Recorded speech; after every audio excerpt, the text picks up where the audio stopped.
who are helping us understand finance better, and who are also helping us fitting a dream of Bukul.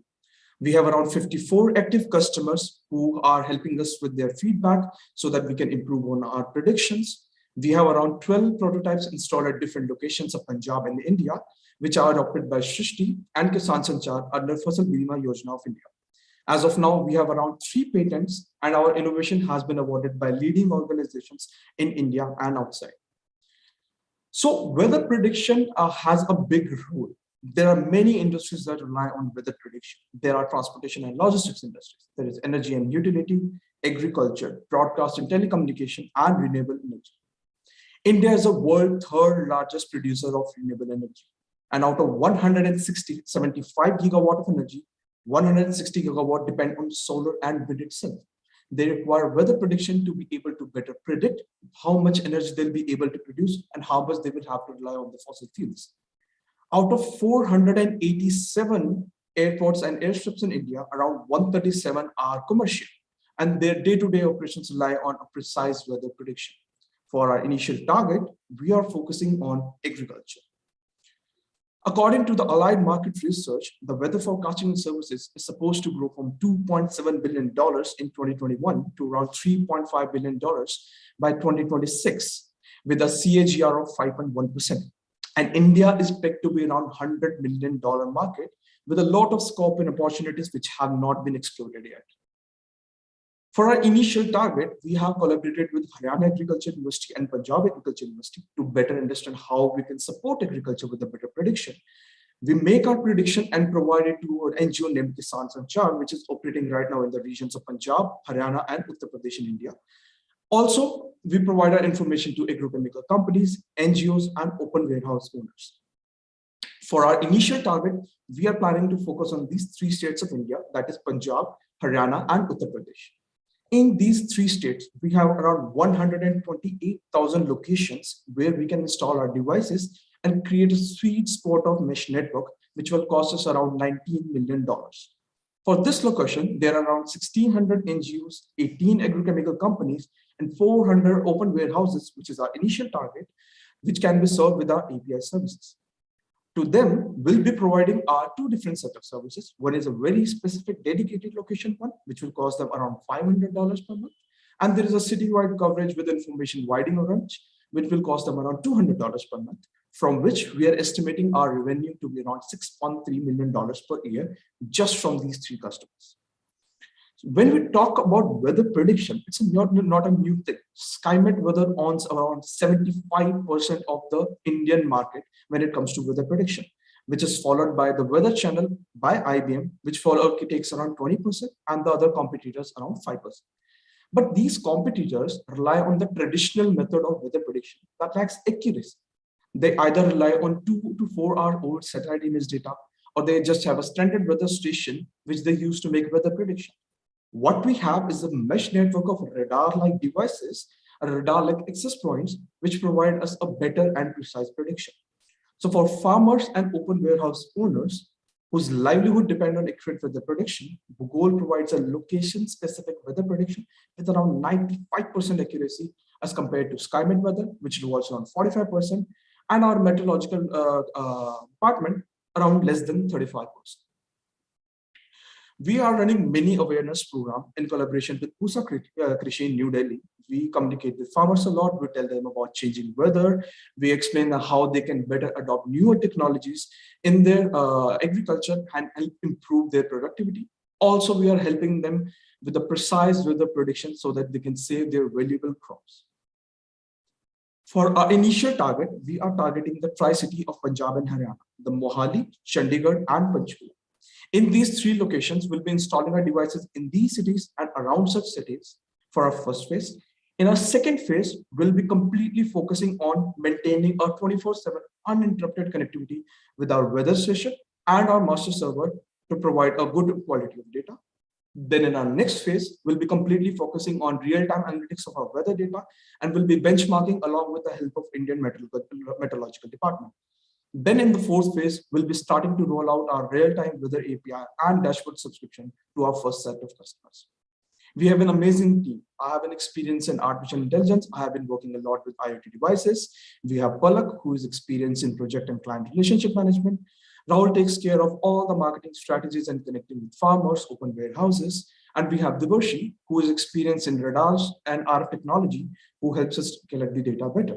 Then we have an amazing team helping us from Schulich, Rajesh, and Anishka. Since most of our team is technical based, we would love to have guidance on and mentoring on our business strategies, and we'll be leveraging the funding for marketing, hiring, and sales. Thank you. Okay, thank you. Well done and right on time. So now we are going to go to our first set of judges. And just to let everybody know, in terms of carving up the questions between the judges, there's 2 guaranteed questions for each judge today across the set of companies. So first up for team 1, we'll have Arati and Vijetha. And then if we have extra time in the 12 minutes for questions, then I'll take questions from other judges. So Arati, I'll call on you first. Great. Awesome, Karthik. Thank you so much. My question is actually just a bit of a clarification. So just walk back the bigger picture. How many nodes do you need installed? Okay, so in order to cover a city, like just a city like Chandigarh, we can do it with just 3 devices. But in order to improve on the accuracy, since we'll be able to track the clouds better, we'll need a little bit more. So we install 3 devices in a city, then covering other cities will have their devices each. So slowly and slowly, we are trying to build a mesh network, just like you can say a complete mesh, so that we can have a better track of clouds. Great. And so how long does it take to have enough penetration of nodes to get the accurate data? So we have already tried it with just 12. So it takes around 2 to 3 at max that will be able to judge, okay, we have a cloud and it is moving in this particular direction at this speed, and we know the change in density from one node to another. So we're completely able to track that particular cloud. Great. Okay, so thanks for clarifying. Now my question is around scale. So how, now stepping back completely from the nodes to how quickly do you think you can achieve scale to target at least 3 of those top markets that you want to go for, especially Punjab, thinking about the agriculture sector?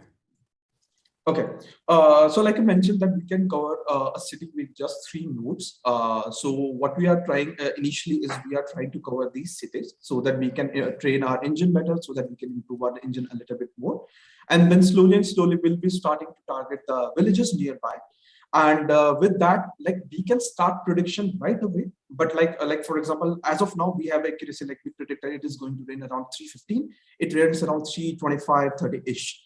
So as we have more nodes, we'll be able to close that gap even further and also increase the range of our prediction. We'll be able to slowly give a weekly prediction, then slowly monthly, then slowly 3 months, 6 months, and so on. Great, thank you. Thank you. Great, thank you so much. And if I may step in next, firstly, great presentation, a lot of confidence. So I think that's something wonderful to see. So, very specific, you have identified who your competition is, all right? And this is a massive market, it's a huge need. But how would you actually outflank them? How would you actually think that if your long-term sustainability towards making lots of money, creating lots of employment, how would you really go about it? If you can just precisely answer with few pointers, I think that will really help all of us. Sure. So we have been working on this technology for around a year and so from our college days till now. So what we have realized is this particular market segment is lagging behind in innovation. They are not trying new things and are depending a lot on the previous research that have been done and are relying on very basic sensors like temperature, humidity, pressure, wind speed, and whatnot. So what we are trying to do is we are trying to find different ways that people have not thought of. And this is just the one parameter that I've shared in the presentation, but we have already started working on other parameters that we can involve more to improve the accuracy of weather even further. So this is what we have been trying. Sorry, you're on mute. Apologies. So making money, ultimately you got to make lots of money. And without that, I don't think any of the investors would be backing you up, right? So if you want to convince them and show them the proof of concept of how you're going to make the mullah, how would you talk about that? So what we have is like we would already have nodes, and we have like got a chance to validate our data a little bit. So that's why we have collaborated with the Indian Meteorological Department. So Dr. S.C. Bhan from there is helping us a lot in this. So what we are our plan is to like install the devices and make a prediction and get a report ready from Indian Meteorological Department stating that yeah, this thing works, this prediction is able to make it. Then after that, we'll be starting to slowly and slowly achieve the markets. It's not just the agriculture. A lot of businesses are dependent on it. Swiggy is dependent on it. Zomato, Uber, everybody is dependent on it. The largest important and the most important one are aircrafts dependent. The aeronautical industry depends on it. So there's a huge market available to us, including the renewable energy, which is growing a lot recently. So at the very end, once we are able to just show that particular report, we'll be easily, I think we'll be easily able to cut some margin out of this existing market. Yeah. All right. Thanks, Karthik and Raya. Thanks, Karthik. Rajesh, I'll give it to the other jury members to step in. Thank you. Yeah. So other judges, now this is your chance. If you have a question that you'd like to ask, and you can use the digital hands up would be best for me in terms of getting the order. All right. So we're going to have Abhishek first. Hi, Karthik. Thank you so much. I think it requires incredible creativity connecting those two dots, satellites, and getting data from that. My first question is, what kind of data do you capture from satellites, and how do you interpret that?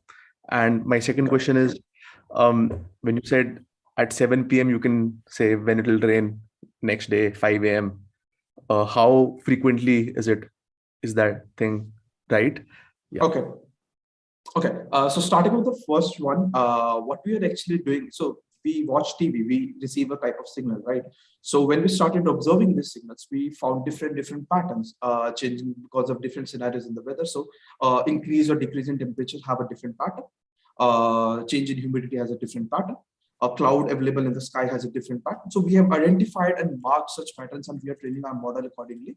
And that is how we are able to track it better.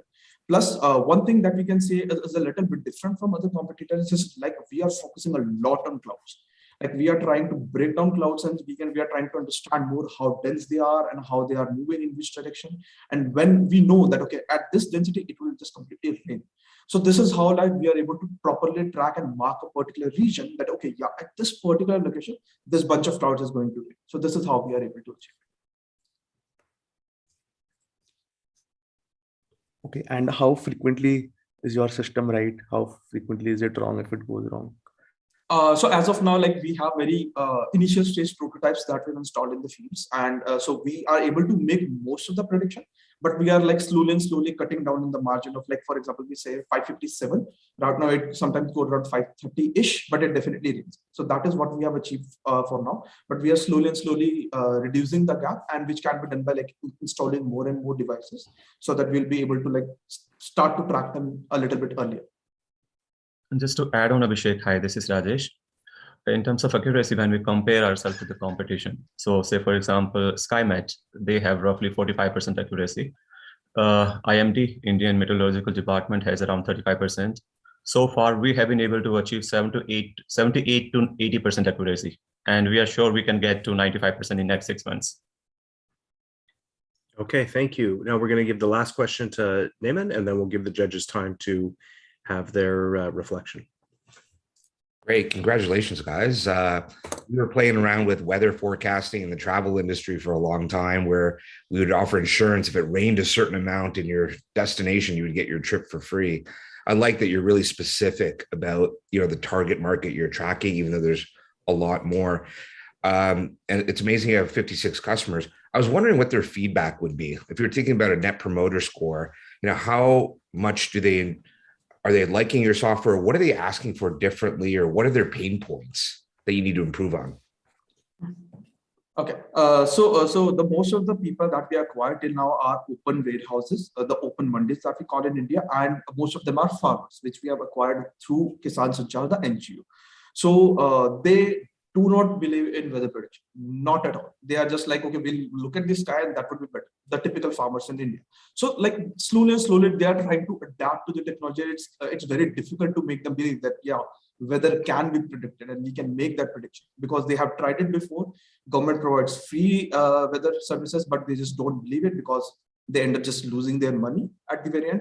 So this is what their feedback was. They were like, if you are able to tell us, okay, it is going to rain, we are going to buy it. So that was the initial reaction. But when we told them, okay, we want to achieve such accuracy, and they were like, so in Punjabi they say Bhagwan da banda.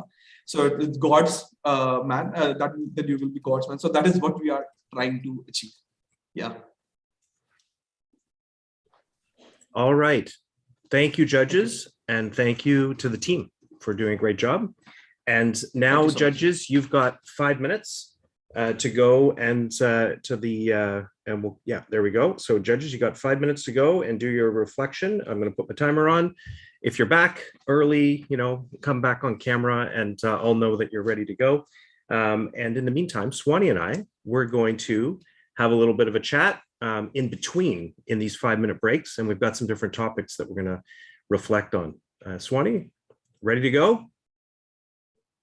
Absolutely, Chris. All right. Chris, the entire week has been amazing. It's been very hectic managing India and Canada at time. Tell us more that what inspired Schulich to get involved in this and help create Together 2022. In fact, also Together 2021 for that matter. What was the story behind it and what is your personal connection to this boot camp? Because honestly, personally, I've seen the amount of passion that you have to support students.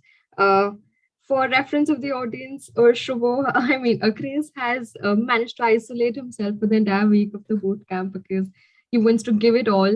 So what is it? What is your story and what inspired you to join us? Thanks, Swanee. That's a really great question and a fun one. And I got asked this question in an Ask Me Anything session with the students yesterday, where it all came from. First off, also, shout out to my 4 kids who have all left the house for a week so that I could just concentrate on this with the team, and God bless them for that. The start of this really goes back, Swanee, to November 2019. I had the opportunity to travel with the then dean of the business school, Dean Horvath, who had been the dean of Schulich for 33 years. And a real legend in the academic space. And he had gone out and built a relationship in India and helped to build out our campus that we have in Hyderabad. Not everybody knows that Schulich has a full campus in Hyderabad in partnership developed with GMR and Chairman Rao. But as part of that, the dean took me to the school to speak to the students, but he also took me to meet with our advisory board in India. And it's an incredible group of people. Those of you who were a part of the event last year saw Mr. Nadir Godrich come and give his poem recital to Together 2021. Dr. Preetha Reddy spoke last year as one of our advisory board members. But perhaps the most senior member of our advisory board is Mr. Ratan Tata. And so when I came for that trip back in November 2019, I'd never been to India before. And though I had a deep relationship with our students, many of whom have come from India, I'd never been to India. I have to tell you that meeting Mr. Tata was an absolute highlight of my life. What a gentleman, what a visionary leader, what a kind person. And I had the opportunity to present to him for 15 minutes about my ideas about what I thought we could do between our 2 innovation economies and between Schulich and the team in India.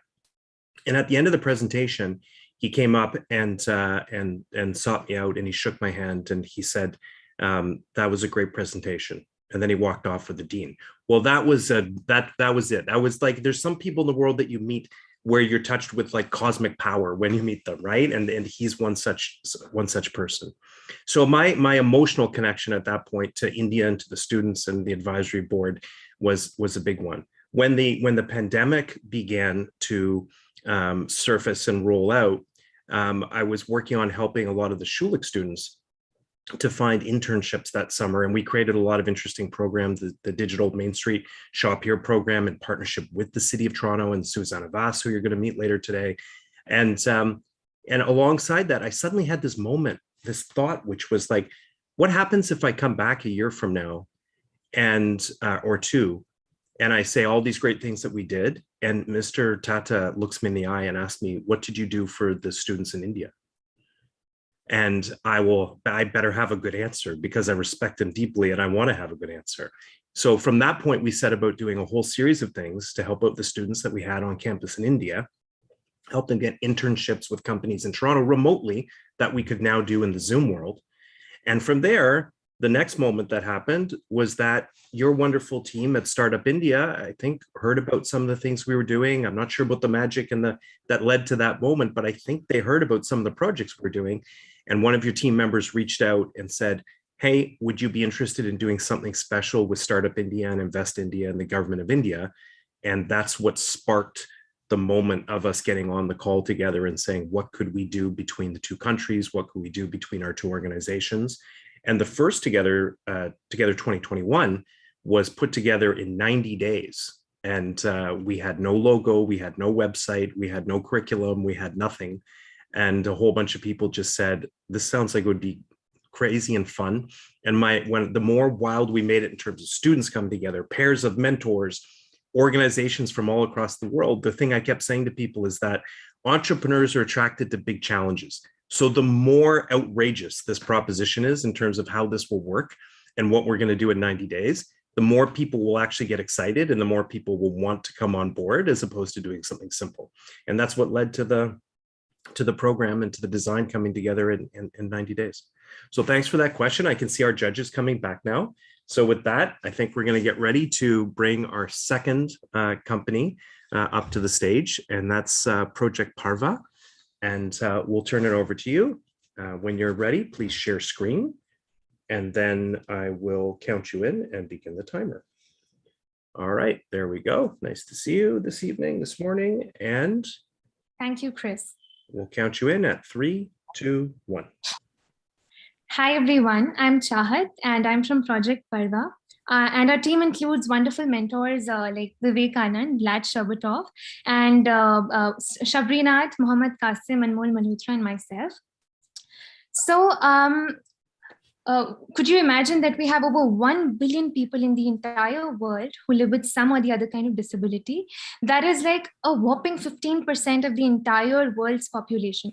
And the most shocking part of it is that only 10 to 20% of these people are working age, are employed in developing countries. And this stat includes my elder brother, who is a hearing impaired himself. So from personal account, I know how difficult and challenging it gets. So the problem that we're trying to solve here is that there is a lack of decent work opportunities and inclusion for people with disabilities worldwide. Now, this problem also entails that disabled people are about twice as likely to be unemployed as their non-disabled counterparts. The repercussions of this problem include that unemployment rates in the disabled community is consistently around 80% in most of the countries, and they continue to be the world's largest minority, and the pandemic has only worsened the inequalities and the job crisis. So the solution that we have come up with is that we are building the world's first disability inclusive edtech platform led by differently abled people for differently abled people. Now I will quickly take you through the 3 key highlights of this project. First, we are looking to hire those differently abled people who have a skill or something that they're good at as educators on our platform, so that they can impart those skills to other members of the community who wish to learn from them. In this, we will be helping them, assisting them in creating the content, revisioning of the content, refining the content, so that the content is of utmost quality. And in this way, they get to be self-employed and lead a life of dignity. The second part, likewise, those differently abled people who join us as learners or students, they will be upskilled and they will be happy to learn from a pool of educators who themselves have a disability. And in this way, it creates a very conducive and a comfortable environment for them, which they do not get elsewhere. Other than this, we also understand that there is a group of people with disabilities who would not be interested to enroll as educators but have other skills. So for them, we are looking to set up a specific dedicated job listing portal where we will be coordinating with other organizations to post employment opportunities for these people exclusively. In this way, they get to hire from a pool of untapped, upskilled, differently abled people. We are able to bridge a gap that exists currently between these untapped human resources and the companies. And in this way, we ultimately leave nobody behind. Moving on, I'm very grateful and that we found some really generous testimonials after we conducted a survey with some differently abled people, some 30 to 40 of them. And we collectively came to a consensus that the problem of finding meaningful career development opportunities for anybody with a disability is very, very difficult and challenging. And if such a solution comes into existence, it will be a breakthrough, and it will help in addressing these challenges in manifold ways. In terms of revenue and value creation, we are a mission-driven nonprofit organization. But in terms of cash inflows, we're looking at three things. First, course fee, which we will be running on a pay what you want model in order to ensure equitability to those differently abled people who come from humble backgrounds. Then the job posting section, we will be charging a nominal premium from companies for each successful hire from our platform. And in terms of donations, we're looking to partner with organizations through their CSR wing and donations from differently abled people who get hired from our platform. In terms of cash outflows, we're looking at content development costs, educators and teams compensation, marketing and outreach activities. In terms of competition, we primarily face competition from two aspects. First being the edtech companies like Byju's or Khan Academy, and the NGOs in this space like Sarthak Foundation, Enable India, to name a few. In terms of their strengths, edtechs have a strong market hold in content, and the NGOs have a direct engagement with the community. In terms of their weaknesses, the edtechs are not inclusive of the differently abled community, and the NGOs are offline and they don't have a global reach. So our market advantage clearly is that we are world's first online edtech platform exclusively dedicated for them. And we're likely to succeed because the pandemic has shifted everything to a more remote working model, and we are impacting them as we are creating a one-stop portal where they can either be self-employed or get upskilled or find job opportunities exclusively for them. Moving on, why do we feel this is the right solution for all stakeholders? Because we're impacting them at various levels. The educators get self-employed, the learners get a very comfortable environment and their learning experience is enhanced, and the organizations get to hire from one particular source, and it becomes easier for them to tap the untapped resources. And in this way, we are able to contribute to effective utilization of unrecognized workforce, increased economic participation, and a holistic empowerment. I would also like to highlight the three key areas how we stand out. So first, we are not looking at our differently abled people as differently abled educators as mere beneficiaries, but as customers. Secondly, they're not passive recipients of aid, which is not sustainable, but they're self-sustaining their income here. And thirdly, the fact that this is online helps us transcend any barriers posed by disabilities or physical barriers. Moving on, in terms of social purpose, our solution directly impacts the people of this community to become self-reliant, to upskill themselves, and we are definitely advancing disability inclusion at a global level. And our project directly aligns with 4 major sustainable development goals set by the United Nations. In terms of sustainability, we work on a completely no-paper model because we are leveraging technology for this platform, and there is obviously a reduced carbon footprint due to remote jobs. And we're also cutting down on transit and commuting costs because of the remote nature of jobs. Moving on, our roadmap is clear. We intend to start around March 2022 with the development of the platform through tie-ups with tech companies, and moving all the way down to August 2022, where we intend to fully enable the platform, make it fully functional with the launch of the job posting platform. And moving on, our key asks are very simple and straightforward. If we happen to be entrusted with the prize money, this will clearly enable us to develop the platform and the content, compensate the educators, invest heavily on marketing and outreach activities, rely on social media, and utilize the influencer industry. And other than that, we will also appreciate any leads to corporates for CSR partnerships or to tech companies for the development of the platform at subsidized rates. And we're also raising this amount so that we can meaningfully develop a robust curriculum of around 10 to 12 modules so that we can have around 500 users in the platform by the end of this year. Thank you so much. That's all from our end. But I would like to conclude by saying that inclusion is our shared responsibility, and the differently abled people don't need sympathy at all. They just need opportunities to express themselves and flourish. Thank you. Thank you very much for the presentation. And judges, you can see as we continue along, we have great passion and great inspiration to bring you today on a wide variety of topics. So the judges we have guaranteed questions from for this team are from Gautam and Abhishek. Gautam, I'll come to you first. Thanks, Chris. I think beautiful presentation. So I had to acknowledge, the quality of presentation. Wonderful. And like what Chris said, what I really loved was the passion that you'd shown in the way you presented this, right? So again, hats off to you. I have a couple of questions here, Chad.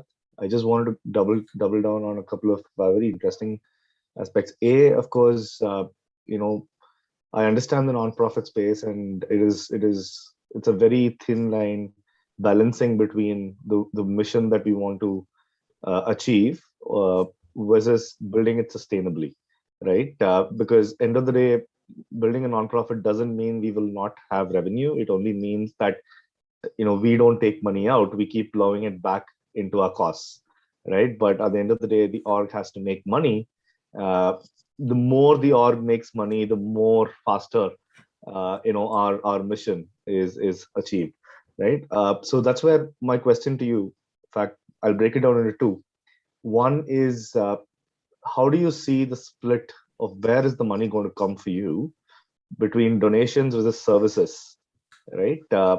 While it is easier to hope that donations will come our way, but a lot of times in nonprofits, it's the services in the initial years where the money really comes.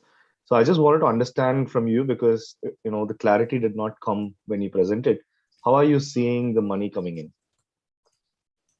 Sure. So thank you so much for the question and for all your kind words. So first of all, I really resonate with your thoughts in terms of how the nonprofit space works. So I started Project Parva as an NGO in 2017 when I was in the 10th standard, and we've been running a couple of initiatives across different sectors. So in terms of this project, I feel that, like you said, that we need a lot of motivation in order to attract, or in order to motivate different organizations to come forward and donate generously. While at the same, while we can imagine or we can hope that we will find a lot of them, but there's definitely, it definitely entails a lot of efforts from both the sides. So for that, I feel that if we are so if we are interested with the prize money through this competition, that will enable us to to touch 50 times more, the scale 50 times more as compared to if we had to start it at an individual level. So I think that will in general boost the morale of any companies. It'll make us stand out, and our vision will be able to materialize in a sense, and then we will be able to reach out to investors in future, to companies to come forward and lend their support. So I think that's all that I have to say. Thank you. Thank you so much. And just one additional question. You neatly presented your competition slide where you said, on one end, I may have education companies or tech companies who have curriculum, and on the other end, I have NGOs who have the distribution to that is very neatly captured, right? So I usually, I don't see startups going that clear on the competition slide, because they usually don't want to say they have competition, right? So I want to acknowledge you for that. But on that note, I understand where you're coming from in terms of having, people with disabilities being learners as well as educators, because it is not about, the lack of access to curriculum. Tech companies are there. It's about creating that safe space for, people who can empathize with each other, right? I think that's what you're really creating. And hence I see, an opportunity to actually partner with the two competitions that you've mentioned, right? They're actually not competition, but a great partnership model for you. But my question to you, very specific, is from a USP perspective, how are you looking to differentiate? Are you looking to differentiate yourselves as you build, on the curriculum side, which you believe you would understand the best? Or are you looking to differentiate on the delivery of the curriculum? That's a very important question, sir. Thank you so much. So first of all, in terms of USP, first of all, what essentially makes us stand out of the, we would like to refer to them as competitors or collaborators, whatever you may call them. I think one thing that clearly stands out here is that we are making a one-stop destination, for people who have skills. They come join as educators, share their skills with the rest of the community. For people who lack those skills, who come from disadvantaged sections, they can, utilize those trainers, those educators here in a very safe space, right? And the rest of the people can just look at the job listing section to find opportunities elsewhere. So I think in terms of curriculum, of course, as we develop, we can we can improvise, and we can collect feedback from the customers, we can or for instance the audience, and then we can eventually improvise. But for instance, we are largely looking at skills like, first of all, linguistic skills, languages, because we are going to be having a pool of global trainers, so that enables a meaningful cultural and skill exchange. Other than that, we can look at courses around finance, tech-enabled courses, so that those increase the jobability of candidates. So that is what we have, that's what we have as a framework initially. But as we progress, of course, we will be taking the feedbacks very diligently and sincerely, so that we can improvise on the same. Thank you. And adding on to that, Gautam, our USP, the clear USP is we are bringing a platform to bring all the physically disabled people, which is not out there. The inclusion part, I'm happy to learn from an person who understands my problem rather than a person who is very normal. So that is going to be the USP. That is what going to pull the customers or pull my physically disabled people to change their attitude towards learning and say that, okay, I can confidently go to that classroom, that I will not be bullied, I will not be felt as a left alone, and I can learn something there and upskill myself. So that confidence we are trying to bring in with this platform. That's our USP. The content comes as the second part. Yeah, that everyone is there. All the best to you guys. Okay. Thank you. Now, excellent. Now we're going to get Abhishek in for his question. Hi, this is amazing. This is genuinely inspirational. And I heard that you were in 10th standard a couple of years back. Then I also realized that you were also too damn young to be onto this big mission. So very inspiring. It seems to me that there are three, like this platform will have three kind of people, educators, people who would want to get educated, and these tech companies. Like, what do you think would be the most challenging bit in terms of what platform stakeholder would be the hardest to get? And have you thought about strategies of like onboarding all these three? It seems like three is That's very helpful context, sir. So I think in terms of stakeholders, of course, like, every aspect comes with its own set of challenges. But in terms of strategy, I feel that, given my very humble experience, like of 4 or 5 years in the social impact sector, I think I will be able to leverage the network that I currently have. We will be able to connect. As a first step, we will be reaching out to national associations working in the domain, so that they can, help us directly connect with the people from this community, who can either be onboarded as educators or as trainers. And then we will eventually, of course, be reaching out to companies to motivate them to come on our platform and hire from this untapped pool, who is otherwise extremely skilled and capable of everything. So that's all I have to answer. I hope it answers your question. Wonderful. Judges, we have time for one last 120-second exchange. Does anyone else have a question they want to get in there? Any digital hands going up? Okay, there we go. Vijeta. Hi, thank you so much. I think one is that everyone would agree that you all are all doing wonderful work, very inspiring. See, Jahad, one of the things that really matter is to stay sustainable, not just as a company, but the long run. You're doing good work, but you have to raise a lot of money. You've got to convince many people to create this employment for people and virtually, right? So just run us through, as any of your team members can contribute. How will you do this? If you have to convince, say, a Gautam, or you have to convince, say, some of the people who are watching here, who are investors, who have money to give, or they can create 20 jobs in the next 1 month, what will you tell them? Thank you. So I would, if you allow, I would like to invite my co-team member, Shabrinath, to please pitch in. Hi, Vijeta. So we shared in our first slide. This is we when we are looking the first part is the empowerment of the physically disabled people. That's what the USP is and what it stands for.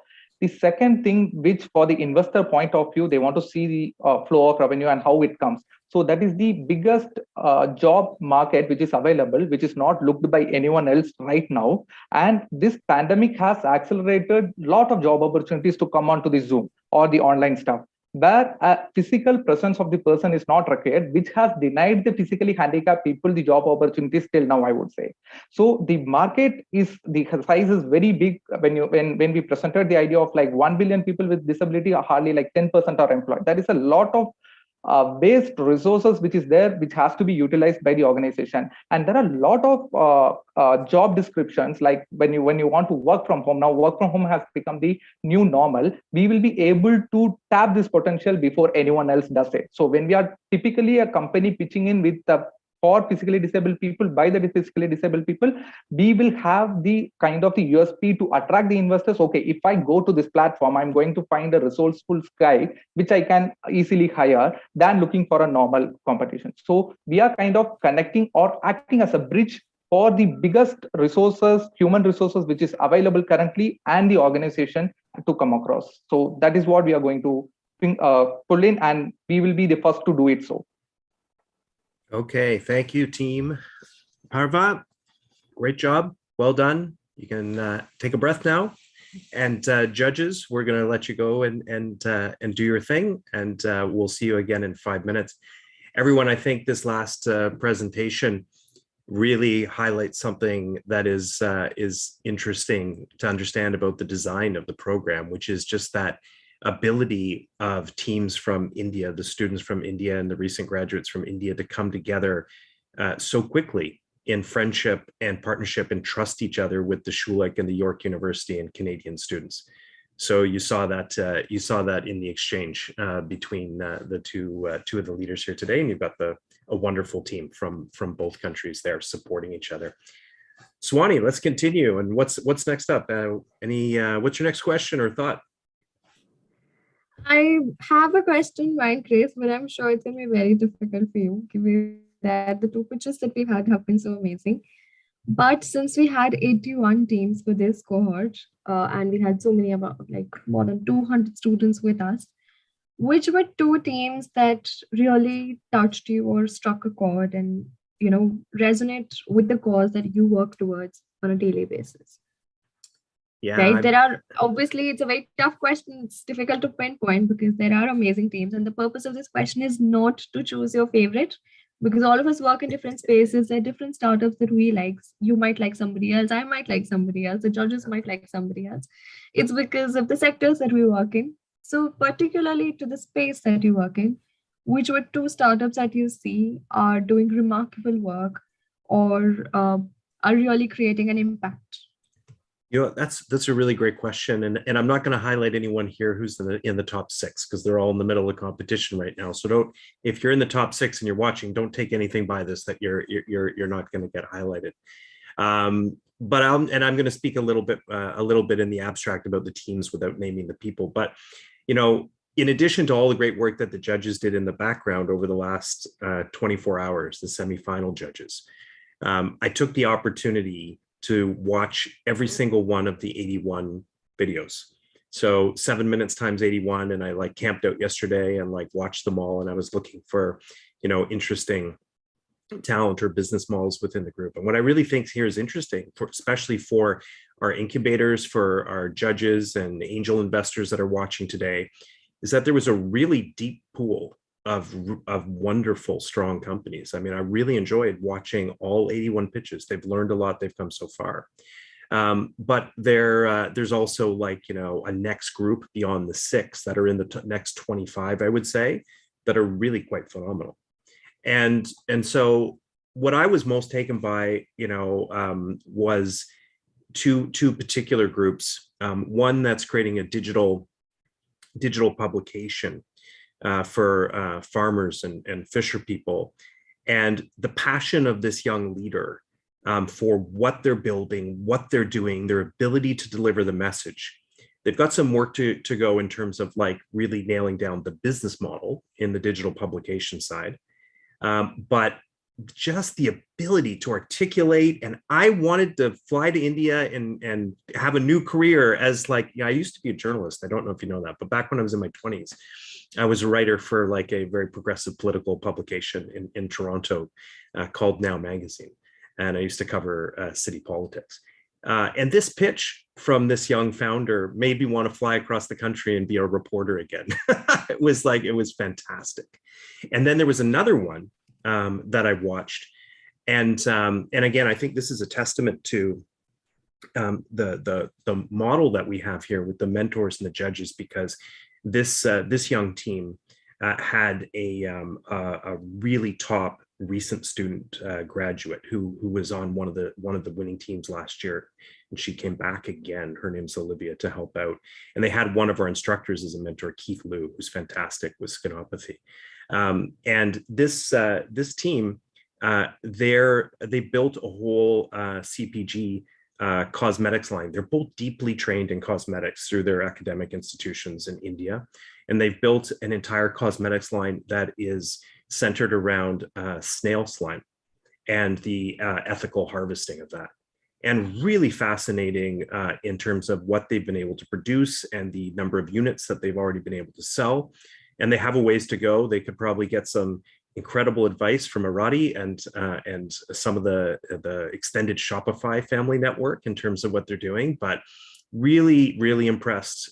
So what's fascinating in the background, Swani, is that there's this real breadth of concepts. There's a lot of tech, but there were a lot of interesting consumer products as well that were there that people were working on that were fascinating to me. I think this is a moment to also like reflect back on last year and say there were two companies in the top 3 that have gone on to do really amazing things. There's one company called Anguirus. Their product is called Bricks, and it's a recycled material brick for construction.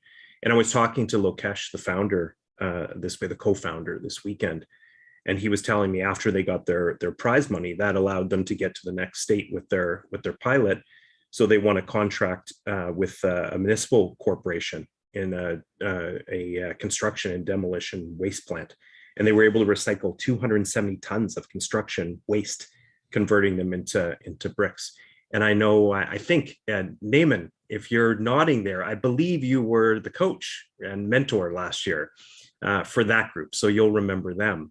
And they've gone on to win a whole series of grants and awards. Just in December, they got a TechNip CSR grant for 1.2 million INR for their next pilot project demonstration. And they're in the fabrication stage with their commercial grade construction machine. And Lokesh will tell you that this was a key turning point for the company with Together 2021 to be able to get that funding support and the guidance that he got from Naaman and the other mentor, and the partnership with the students as well too. And then we have another company called GenFlow AI, and the founder, whose name is Nitish, and he and I were talking just in the last day as well, and talking about everything that they've been able to do. And they have an application that's specifically works with livestock farmers in terms of helping them get the veterinary support that they're looking for. And now back last year, they had their very, very opening stages of their MVP, but now they have a full application that can be downloaded for free by farmers in the Google Play Store, and tracks the health status of cattle. And they're just a click away from getting the veterinary support that they need. And just 1 year later, they now have a 5,000 plus farmer base that's using the application. And that group now is raising $100,000 for the next phase of growth. So it's been really great to see the companies year to year. And as we continue this partnership on, I was thinking about this the other day, Swani, we had 100 teams, but I think we had almost 1,000 student applications from India in terms of people who applied and wanted to be part of the program. And as we continue on and evolve the model in terms of how we're going to bring more and more students into the opportunity and train them, that we're going to get to the point very quickly where there'll be thousands of students in India that will have gone through the process, which is not just about creating the company or about who's going to be the champion. I am also very fascinated by the students who have gone through the process of learning a different way of thinking and identifying opportunities and capitalizing on them, who will find their biggest opportunity in 2 years from now or 5 years from now. And then they are going to remember something that someone like Naaman taught them, or a question from Arati that they observed during the judging process, and our other fantastic judges, and they're going to know how to act on it and how to take it. So yeah, those are some of my reflections on that. So let's bring the judges back now, and we'll get ready for our third team. And now we're going to welcome Clotho to the stage. And when you've shared your slide, then I will count you in. Are you able to? Am I audible? Are you able Yes. to see my screen? You're audible, and we can see everything. And I will count you in 3, 2, 1. Hello, everyone. I am Vidhi Jain, the founder of Clotho, and I'm delighted to present my business idea of creating revolutionary closed-loop workwear with all of you. Having worked with garment workers as a social entrepreneurship project in college, and having worked with my family in their textile business during the pandemic, I identified various problem areas that exist in the fashion industry, like the lack of sustainable workwear alternatives. There is massive greenwashing, which leads to less than 11% of the brands actually implementing their recycling strategies. There is a massive environmental impact of fast fashion. So the textile industry is the third largest source of waste in India. And because of overconsumption and underutilization, there is a dramatic loss of value. And uniform and workwear is one of the most neglected sectors in terms of sustainability in the Indian apparel market. So the problem was evident. There were many conscious business owners and team managers of young startup environment who were looking for functional, sustainable workwear alternatives and wanted to reduce their long-term reordering costs and wanted something that aligned with their business values. So like Mr. Patel, there are many young business owners who are willing to pay a premium for sustainable workwear. They find that the regular uniforms that they order are not durable and they frequently need to be reordered. They're unable to find sustainable alternatives, and their goals are to not leave a negative impact on the environment. They want to get personalized uniform for their team, but sometimes the team is smaller and they do not meet the minimum order quantity. Our primary research suggests that there are 70% of business owners that are interested in sustainable and ethically sourced workwear alternatives. We even talked to a few managers, and a manager from this company called Arcafab said he's willing to spend up to 10% of his existing expenditure on sustainable workwear alternatives. So with Clotho, we wanted to bring a fresh and conscious approach to fashion by closing the loop with sustainable workwear. And to do that, we incentivize sustainable choices with customized uniform and provide lower MOQs.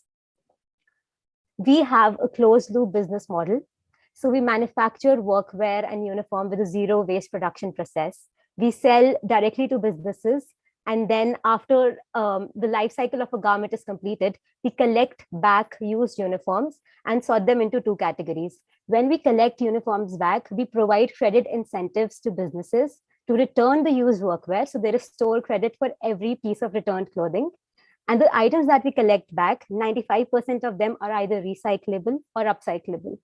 85% of which are sent to our partner recyclers, and they create new fabric out of it, recycled fabric, which is again used to manufacture uniforms. The rest is sent to our partner NGOs, and the women entrepreneurs there create pot holders, tote bags, etc. Our social purpose is to empower women. And so far, we've collaborated with 2 NGOs as a part of our upcycling initiative. We've upcycled 50 pieces so far, as we wanted to try what all products can we create out of second-hand products, second-hand and used items. And so far, we've empowered 10 women who have been really happy to get trained and work with older pieces of clothing to create something new and sell them in the market. In terms of our marketing and competition, we have one of the fastest growing economies in India. And as industries increase, uniform and workwear, the demand is growing day by day. And of our industry, the CAGR is growing at around 12%. Our direct competitors are basically MSMEs and the unorganized sector. So Uniform Bucket, Fab Uniforms, Uniform Manufacturers.in, these are our direct competitors. And our indirect competitors include fast fashion brands like H&M and Zara. But their strengths might be that they are well established and have a cheaper product. But the weaknesses are that they leave a negative impact on the environment. With Clotho, we provide a positive environmental and social impact. Our garments are functional and they last longer. And we are accepting lower MOQs, which the current industry does not provide. And to put things into perspective, we are at a tipping point. If fashion was a nation, it would be the 7th largest economy with emissions higher than aviation and shipping combined. So oftentimes we neglect the fashion sector, but it is important to bring changes to the existing systems in the fashion industry in order to achieve our net zero goals by 2030. So our projected sustainability impact for every 100 shirts that we sell and we receive back is that 95% of clothing is prevented from ending up in landfills. Thousands of liters of water is conserved, and around 1,000 to 2,000 kg of CO2 emissions are prevented. And there are 10 women who will be provided a means to earn their livelihood.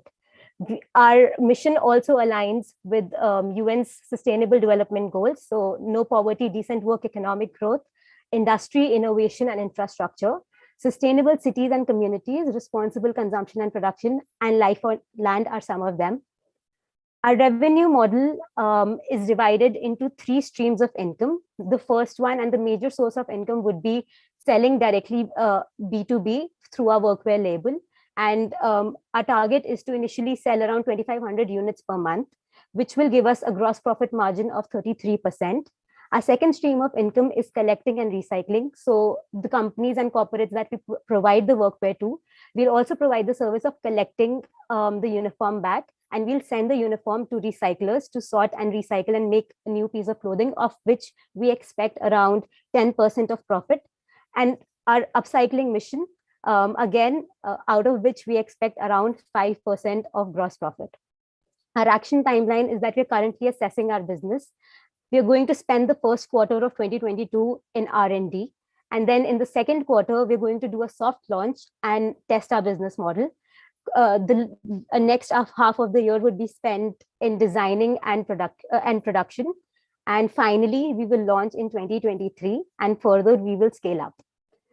Our team includes amazing people like Ankita, who's a finance enthusiast, Tanvi, who's a marketing mastermind, Purnima Jain, who's a designer, Anushka, who is a communications expert and a journalist, Puneet Jain, who is the technical head, and our lovely advisors. And we are also backed by 60 plus years of family experience in the textile industry. If we are able to achieve and we are able to receive the Together 2022 funding, we will spend our investments in raw material and procurement so that we are able to find recyclable clothing options and then further increase our production capacity. We're going to spend some of the investments on R&D and design, because testing and adapting our business model is important, and to design clothing, design uniform with a circular design is important so that we can develop our closed loop business cycle. Thank you. We would really appreciate your support, because it will enable us to bring circularity and sustainability in the textile industry and motivate the future generations of sustainable businesses to make better choices. So let's be the change. Thank you and have a wonderful day.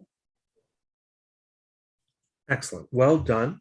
And now we'll come to our first 2 judges for questions. And so we're going to kick off with Naaman, and then we'll go to Sandro. Naaman. Well, congratulations. It's really exciting to see women-led founders, and love the sustainability aspect of everything that you're doing as well. If I'm wearing my investor hat, I see 2 challenges, which I'd love for you to address. One is that customers have to pay 10% more. I think that's going to be a really hard sell, but I think you're making progress there. But more than that, I'm wondering where or if there is technology in your recycling. And so I'm not seeing that unique technology here on how you're doing things differently rather than just standard recycling of different clothing. I didn't see any unique technology there. And thank you. Okay, so to start with, there are very few circular business models in India, especially in the fashion industry. And what we aim to do is we aim to create workwear. So our USP is creating circular workwear, and we partner with recyclers who are already here in the Indian apparel market to kind of create new fabric out of what we've sold and what we're getting back from our corporates and the people we sell to, the businesses we sell to. And that's what it is. So basically our USP is creating workwear that is sustainable and collecting it back and then providing it to recyclers. And answering in terms of like our justification of charging like 10% extra is that's what we initially plan on charging. But as time goes on and as we're able to use the recycled fabric into our production process again and reduce our costs, we plan on leveling off our pricing to be more competitive in the industry. So starting off, we may be charging more, but like as the years go on and as we stay in business, we plan on reducing that price and being in level with our competitors, basically. One more thing that I wanted to add was I feel volumes increase profitability. So as we increase our volumes, of course, we will get a more competitive price. And of course, at the end of the cycle, when we're taking back cloth, we're providing them with store credit, which kind of justifies, charging them with a little extra, because at the end of the cycle, we are providing them with some incentive to send back the clothing and then buy from us again. Okay, Sandra. Hi, sorry, I have my video off because of some network issues here. Could you just help me understand? So, the whole processing unit at your backend, is your family supporting with that? And that's how it's going to function, or you're going to have your own setup at the backend for the recycling piece? Yeah.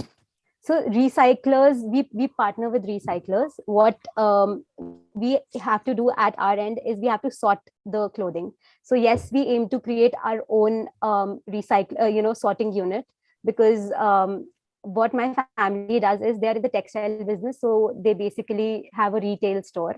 They have very less manufacturing units or a particular setup. But we have been in this industry, and for me, while I was working, I identified that there were no sustainable options. So that's why I came up with this idea. And we've been doing well so far. We've been receiving a few customers as well. And to sort those the materials out into recyclable and upcyclable, we will need our own setup. Could you also share some insight on the competition? Because there are a couple of players already in India, at least, who are working on similar lines, right? So in that case, how do you kind of put yourself different or position yourself better in that case? Because you're just getting started right now. Those guys have been around for a while. So, there's a difference there. Sorry, so I did not get your question completely. What all players have been in India? So could you give me a differentiator compared to what the market competitors are? Okay, sure, sir. So like I mentioned, there are already a lot of existing players in the market who do uniform, but none of them have a positive environmental and social impact, and they do not have a closed loop like ours. So what we aim to do is we aim to work with fabrics that are designed for longevity and are designed for cyclability.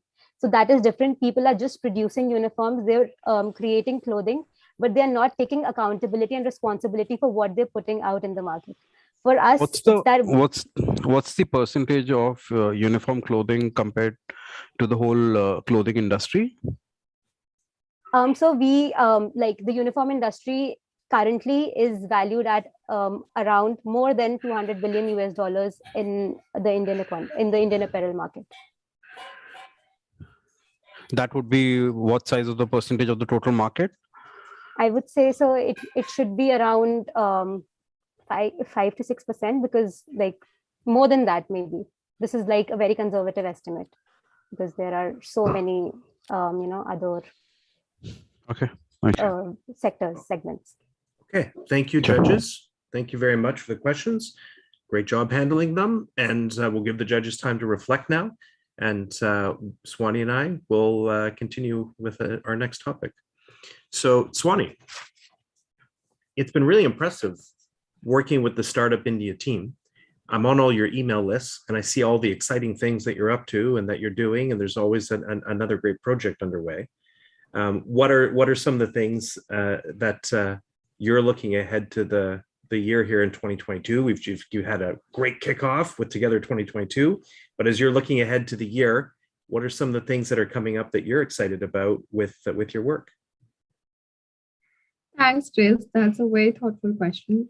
We're always very excited because after every project, there's the next one that we're always eyeing towards, right? In fact, we have our very next project starting tomorrow, right? It's by DPIT. DPIT is basically organizing the Startup India Innovation Week from 10th to 16th of January. It's a virtual week-long innovation celebration that aims to commemorate the 75th year of India's independence, Azadi Ka Amrit Mahotsav, and is designed to showcase the spread and depth of entrepreneurship across India. Right? You'll find more details on our website for everyone who's viewing this live. You can go on to the portal, register. We have a lot of workshops, a lot of panel discussions with key industry players on different various topics that are of your interest. You can sign up for those and attend. It's completely virtual. That is something that I'm really excited about. In fact, part of that week, Chris, is also the announcement of the National Startup Awards, the second edition of the National Startup Awards, which which is a flagship event for the Startup India team. We handhold these winners across the year, across 8 to 9 pillars: government support, corporate support, private support, investment, mentorship, etc. So we're going to announce the winners for the National Startup Awards also next week. So it's a jam-packed first fortnight for us. But apart from this, we're always on the eye for the next thing. We have a lot of corporate programs that we're looking at. We have a lot of ministry engagements that we're looking at. If I'll give you a little brief with the audience context, right? How is it? A lot of times or general question that I receive from students or startups that I interact with is that, hey, how do you work with startups? What all is undertaken under the Startup India initiative? So for the reference of the audience that we have, we work with various enablers. We work with ministries at central level. We work with corporates. We do a lot of grand challenges in various sectors. So if startups or the student entrepreneurs that are watching us, if Together is one program that really interested you, maybe you should log on to our portal and see the various other programs that we do, which may or may not be sector specific. And if you're interested, you can just sign up. It's as simple as registering on the portal, registering on any other portal, and signing up for these programs. So yeah, we do a lot of these initiatives, but on the policy end, if you want to look at, we do the annual exercise of the state ranking framework. We also have a funding scheme that we recently launched back in January 2021, the Startup India Seed Fund Scheme. So to all the idea stage entrepreneurs here, if you're looking for funding, government funding, do check out the Startup India Seed Fund Scheme and see that if you're eligible for it and apply for it. Wish you all the best. Oops. Thanks, Swani. You have a lot going on, and I'm continue to be impressed with that, and we'll look forward to all the updates as we go forward. Okay, judges, we're going to ask if we can bring you back now. We're doing a pretty good job of staying on track here. You know, the way these online events go, they start to get away from you, but we're pretty close to our timeline, so pretty happy. Okay, so next we're going to welcome Team OMSAT to the stage, and when they're set up, we will count them in. Do we have the slide shared now? You guys ready to go? Ready. All right, 3, 2, 1. Namaste. Imagine you had been given the responsibility of setting up a civilization on the moon. What would be the most important resource you would look for sustaining life? Yes, you're absolutely right. It is water. Water on the moon was an interesting discovery first discovered by the US spy satellite named Clementine in 1994 and further validated by the Chandrayaan-1 lunar mission of India in 2009. Now, using the same motivation behind the technology that was used to detect water on the moon, we shall see how the same technology can be used to detect the smallest droplet of water present in pipeline leakages. Isn't this something wonderful? Isn't this something unique? Welcome to the Internet of Pipeline Leak Detection. Welcome to OMSAT. Did you know the amount of water lost in pipelines every year is equivalent to the amount of water that can drown the entire country of the United Kingdom? So the water that is lost before being consumed by the end user is termed as non-revenue water or NRW. This creates opportunity for the pipeline leak detection industry, which is projected to grow at about 8.5 billion by the year 2028.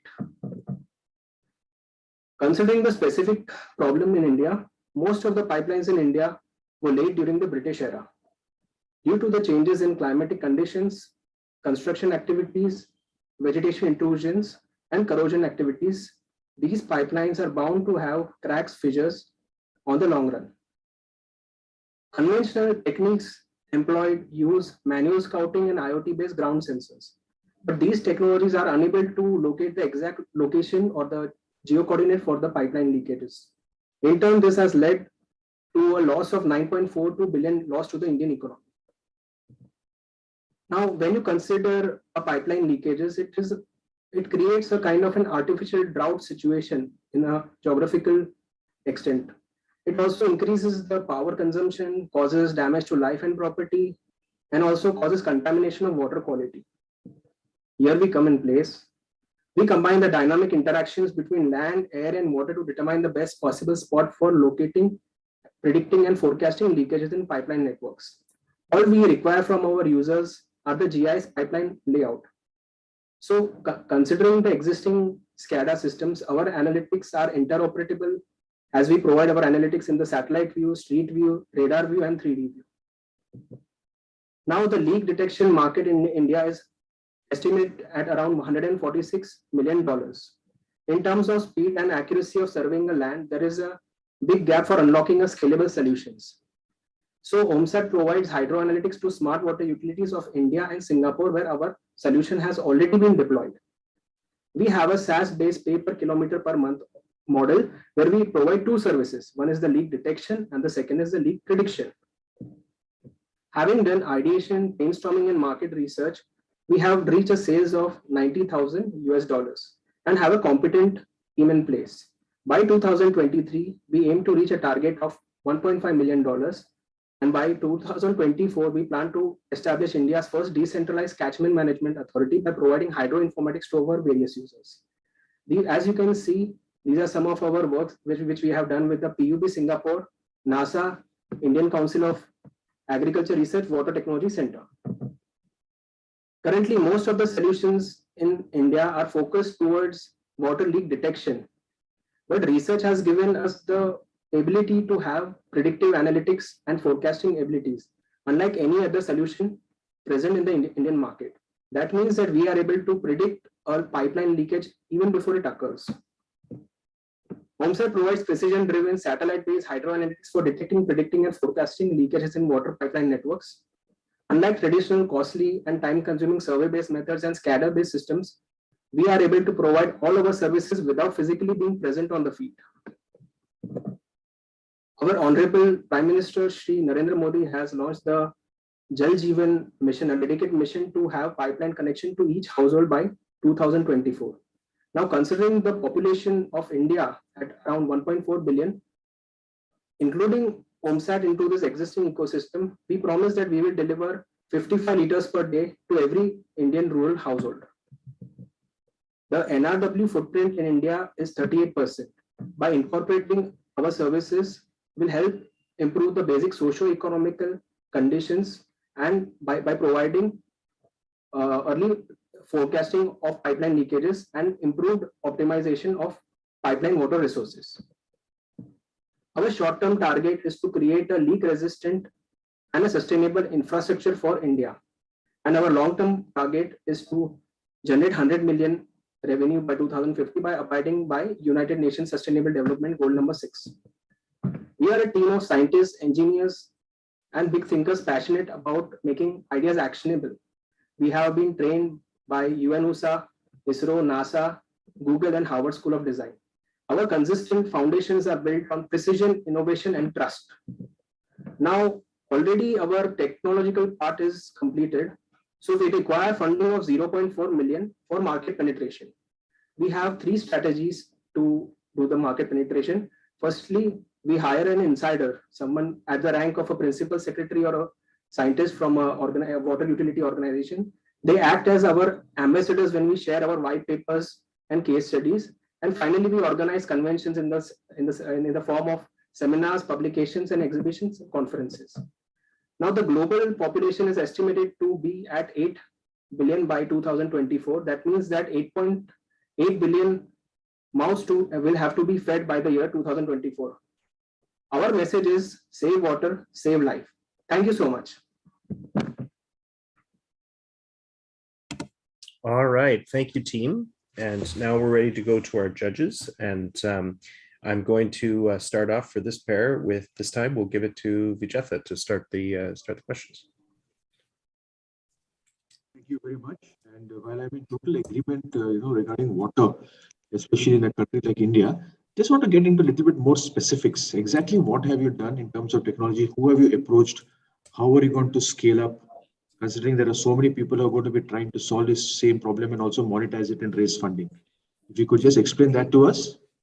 So as you might be asking us about the competitive advantage that would protect us from the existing competitors, I would like to say that currently most of the solutions in the market are only focused for water leak detection. But we have our neural network, which is a structural equation modeling neural network, which has already developed leak signature libraries, network navigator to assist the ground action teams to find the exact position of the water leak, pipeline renewal planner to enable changing of old pipes on a regular basis, and auto calibration of our accuracy the accuracy of our neural network.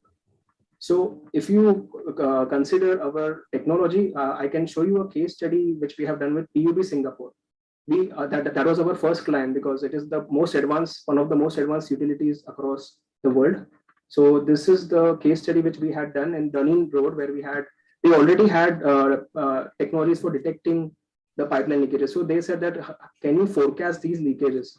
So so they told us to do a case study in 2019 where the optical satellite images were not able to penetrate the clouds and give a clear view of the city, but our radar systems are able to penetrate 60 meters in the ground and able to forecast the exact point of the leakages. So we were able to save that leakages before it even occurred. So this is one of the studies that we have done for Mumbai BMC water utilities, where you can see this is the detection part, where the radar signatures are able to discriminate between the different heterogeneous substance present within the city. In fact, in the morning, we raise some revenue all this work. Pardon, sir, I think the voice is. Were you able to get some revenue? Were you able to raise some money? Yes, sir. We have reached a revenue of $90,000 US. The major customer is PUB Singapore. Okay. And any other customers in the pipeline over the next 6 months? Yes, sir. We have total 29 users. Industries are there. Smart water utilities across India are there. But currently, one of the major problems that we are facing is what we require from the users end is the GIS pipeline network. So if you consider the tier 2 cities, they are not having the digitized pipeline networks. But if you consider smart water utilities like Bombay, Hyderabad, Delhi, they are having the same. So they are the early movers, and we have already penetrated their markets as well. Okay, thank you. That's all from my side. All Okay, the best. Thank you. And so now we'll go to Arati. Ridish, great presentation, super detailed, and awesome on like the early traction. If you can call it early, that's great. Just a quick question, because I think you've answered most of my concerns. Is you're looking to raise 0.4 million. And I see one of the objectives is market expansion in like, well, Europe, Southeast Asia, North America. Knowing the deep problem in India and how much more you need to penetrate and thinking about the competitors, why think about outside of India for market expansion for this race? Yes, ma'am. So as I mentioned earlier, that we require the pipeline leak, GIS pipeline map to carry out our analytics. And most of the utilities which we have approached, they are telling us to digitize the pipeline maps, which would be taking roughly around 1 to 5 years to do the same. So currently, India, we are only targeting the early users or the smart water utilities that are having a consumer-centric approach, because water has been will keep going wasted in pipeline networks. So currently the second tier utilities are not bothered about it, but as and when the population will increase, and it is increasing in India, the water stress will also increase substantially.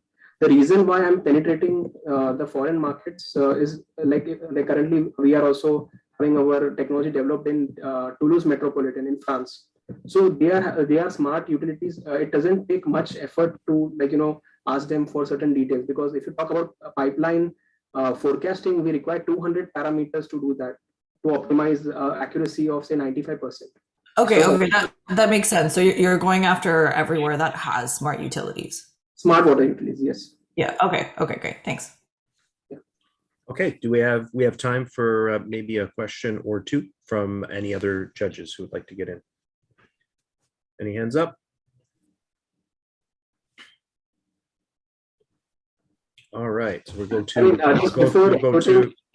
I will show one of the case studies that we have done. In the morning, we got a requirement from industrial estate in Goa, where pipeline leakages, the NRW losses were around 55%. So they asked us to figure out the reason. So like having done our analysis, we can see that the vegetation intrusion along the pipeline networks was one of the major concerns. So that we were able to detect them. In the morning only we got this thing, and this is what we have come up with so far. Awesome. Live new updates coming in as we speak from the team. Okay, Gautam, we'll go to you first. Thanks a lot. So very good presentation, Ridesh. Very interesting, work being done. My question to you is on the GTM. Yes. How are you today looking at outbound sales as a function, right? How are you identifying your pilot customers, and how are you approaching them? What do you think will work in your favor in terms of outbound sales in your initial days? And also, if you can run us through the team and the background, it'll be. So this is my team.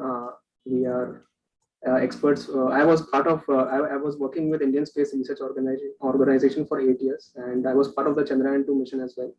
So there we were tasked with finding water resources, titanium and iron and other precious minerals as well, helium-3 as well. So yeah, coming to the question about the GTM strategy. So when you talk about the B2G model, business to government model, it cannot be possible without having an affiliate, like an influential person who can actually act as your ambassador. And specifically, our technology is something new to the utilities, because forecasting and all these things, it is for India, at least I can say that it's something very new. At least when we had approached the Bombay water utilities at the first, so they're like, what is that? What is forecasting? So they said that you detect it, that is all we require as of now. So you require an insider to give you certain feedbacks about the problem statements, about the pain points of the existing utilities, and what level of advancement the water utilities has reached so far. So we hire them, they act as our ambassadors, we share our case studies with them, and they have internal meetings with the committee members, through which our entire technology is more highlighted. Similarly, on the parallel front, we also organize certain seminars, organize some certain kind of publications along with the existing stakeholders, so that their existing technologies are also taken into consideration, and we are able to create a win-win situation for everyone. Okay, thank you. Sandro? Hi. So 2 questions here. One, the revenue that you've done so far, is that purely based on the services that you're providing, or does that involve the convention in terms of seminars or events that you conducted? So the revenue that we shown over here, when you talk about seminars and events, I think B2G requires we have a high amount of initial cost when it comes to B2G dealing. But if you talk about B2B dealing, where industries, hydropower corporations are concerned, we find that okay, they are also a little bit early adopters, but the kind of tenders they can open are not as large as a water utility can be done. So the revenue that we have generated so far is purely without any grant or any support that we have received for the same idea. It is purely we directly approach the customer, we learn from our mistakes, we improvise, and slowly we have done so. And all these 29 paying customers are all B2B, or there are B2G also involved in this? They are mixed actually. So some of them are water distribution, irrigation departments, then special economic zones, hydropower corporations, and oil industries as well. Because oil industries and chemical industries also require a huge amount of water consumption. So what percentage is private and what is government? If you consider the smart water utilities, we have 4 smart water utilities. So our major percentage is industrial, special economical zones. But if you talk about the large paying customers, they are the water utilities like PUB Singapore and smart water utilities of Mumbai, Bangalore, Hyderabad. Yeah. So basically, for all these, you would then directly getting partnered with someone who's actually filling in tenders, or you do it yourself? No, so in order to have a tender, you have to. Most of the utilities have certain amount of funds that are, available to carry out certain pilots and prototypes. So this process takes less time compared to the tendering processes. So when we talk about having pilots, the kind of pilot, whatever we do, we have it ensure that this publication is made. So it creates a win-win situation, and that trust amongst all the stakeholders is established. So once that publication is being done, we slowly do the tendering processes. Okay, thank you. Thank you. Great presentation. Thanks for handling the questions. And we are going to let the judges deliberate now and continue on. Swani, welcome back. We're having fun. We're 4 teams in. We got 2 teams to go, and then a great speaker lineup. I wanted to ask you what, over the past week, you've been in many of the sessions, the training sessions in the breakout rooms, meeting with companies and mentors. And what's kind of like, what are your takeaways from the week in terms of what you're thinking about as you've seen it all in action? Thanks, Chris. Before I share what I took away from the week, right, the entire week, I would also like to share before the week while we were prepping for the entire bootcamp, one thing that really amazed me was how much the community is willing to help these young people. The mentors that we were able to get on board, right? I personally, when I reached out, or the team, when we reached out, we were amazed by the response that we received from the community at large, and how much willing they were to contribute their time in the very first week of the year, right? Where the first week is always buzzing, you're planning your quarter, you're planning your entire year, but they still carved out time in the night, India, Canada time, and were able to contribute. So that was something that was beautiful to see. During the week, what really touched me was the breakout room sessions that I attended. So I ghosted around those breakout rooms. I kept my camera off, I kept my mic off, and I just went around. And it was beautiful to see how much enthusiastic these students were with their startups, with their ideas, how much they wanted to extract out of the mentors because of the limited time crunch that they had, right? 45 minutes to 1 hour was max that they could get with each mentor thrice a week. It was amazing to see. There were such young students, barely 18, 19 years of age, who were willing to extract so much during the sessions, during the deep dives and the mentoring sessions. So yeah, that's something that I would always carry with me. Chris, while we're on this topic, why don't you tell me what were some moments that really touched you and you would always carry forward? I really in those breakout rooms and in the mentor sessions and those connections with the students, between the students, you've highlighted the mentors. For me, it's the connections between the students as well that are really magical. And I think part of what we're building here is a very different and unique way of learning between student groups in two countries, right? We didn't take the approach of this of saying we're all going to compete against each other and find out who can, outdo each other between the two countries. We said, well, the Canadian students will sign up and come in friendship and partnership to support the students from India who are brilliant with their ideas. And when you combine that magic of the technology acumen and science acumen that's coming out of a lot of these ideas, or just the inspiration to make big social change, and then you layer in the business students from the MBA or various master's programs at Schulich.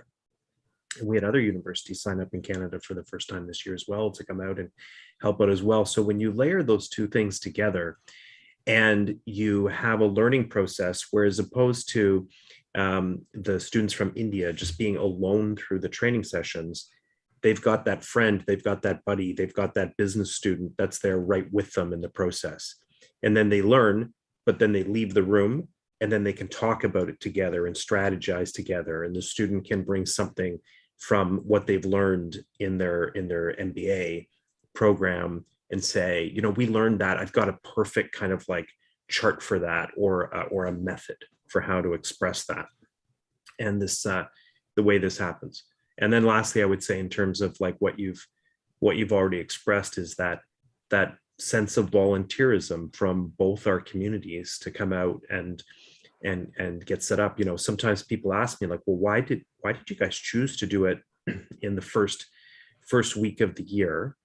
And the thing is that, we did a survey last year and talked with a lot of the students, and we tried to find a different week, and we couldn't find a single other week that would work, because the two countries either have like intense academic periods that the students are going throughout the rest of the year, or internship and placement periods, or graduations, and then the students are going out into the job market. And so this is this 1 week, literally the 1 week in the year where everybody can come together. But there is something magical about it, I think, about like kicking off the year like this, and then coming back a year later to see where everybody's got to and to tackle it again. So thanks for that question too. That was fun. Okay, I'm enjoying like, this is nice for us to hang out like this in the middle of all of it while we give the judges a chance to do their reflection. All right, judges, I hope you're ready. We're going to welcome you back now to the floor, and we're ready for our next team, and that is Team Wisrupt, and we're going to have them share their slide, and then I will get ready to count you in, and there we go. We're sharing, and team, let that load. Am I audible? Wonderful. You're audible, and I'm going to count you in 3, 2, 1. Hi, everyone. Our team name is Wisrupt. At Wisrupt, we are creating healthcare-based assistive tech solutions. Our first device is a patient self-transfer device, which aims to be the only self-transfer assistant a wheelchair user will ever require. Meet Raghu. He hails from a pool of 75 million plus chronic wheelchair users who get bound to wheelchair because of conditions such as paraplegic, hemiplegic, or weakness in their bones. Now, for Raghu to transfer from point A to point B within the room, it is very easy for him, but he struggles when he needs to transfer from point B to point C. There comes our patent pending solution, the transfer stool. It allows Raghu to safely self-transfer in a dignified position with full motion independence, and at the same time being elegant and simple to use. When not in use, it is easily hidden under the wheelchair and can be carried along with it. Now let us see whether Raghu is able to self-transfer using our innovation.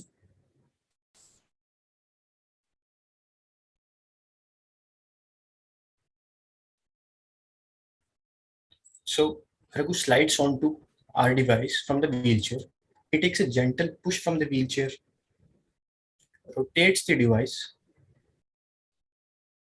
He's adjusting the seat now, and he's sliding back. I mean, there you go. This is the magical moment that Raghu has been waiting for in his entire life, where he has performed the self-transfer in the first time. And that happiness when you see a paraplegic patient actually using just a prototype to self-transfer is something that we want to achieve. Now, we have not just made designs in the CAD, but actually have gone through multiple product development cycles to arrive at our present solution. There were some existing solutions in the market, but they have multiple drawbacks which limit their usage. So they are too clumsy and expensive to be used.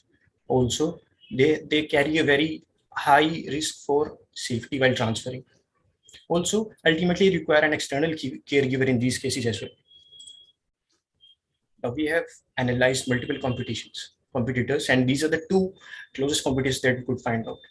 If you just look at the starting price, we are 2 to 5 times cheaper than our competition.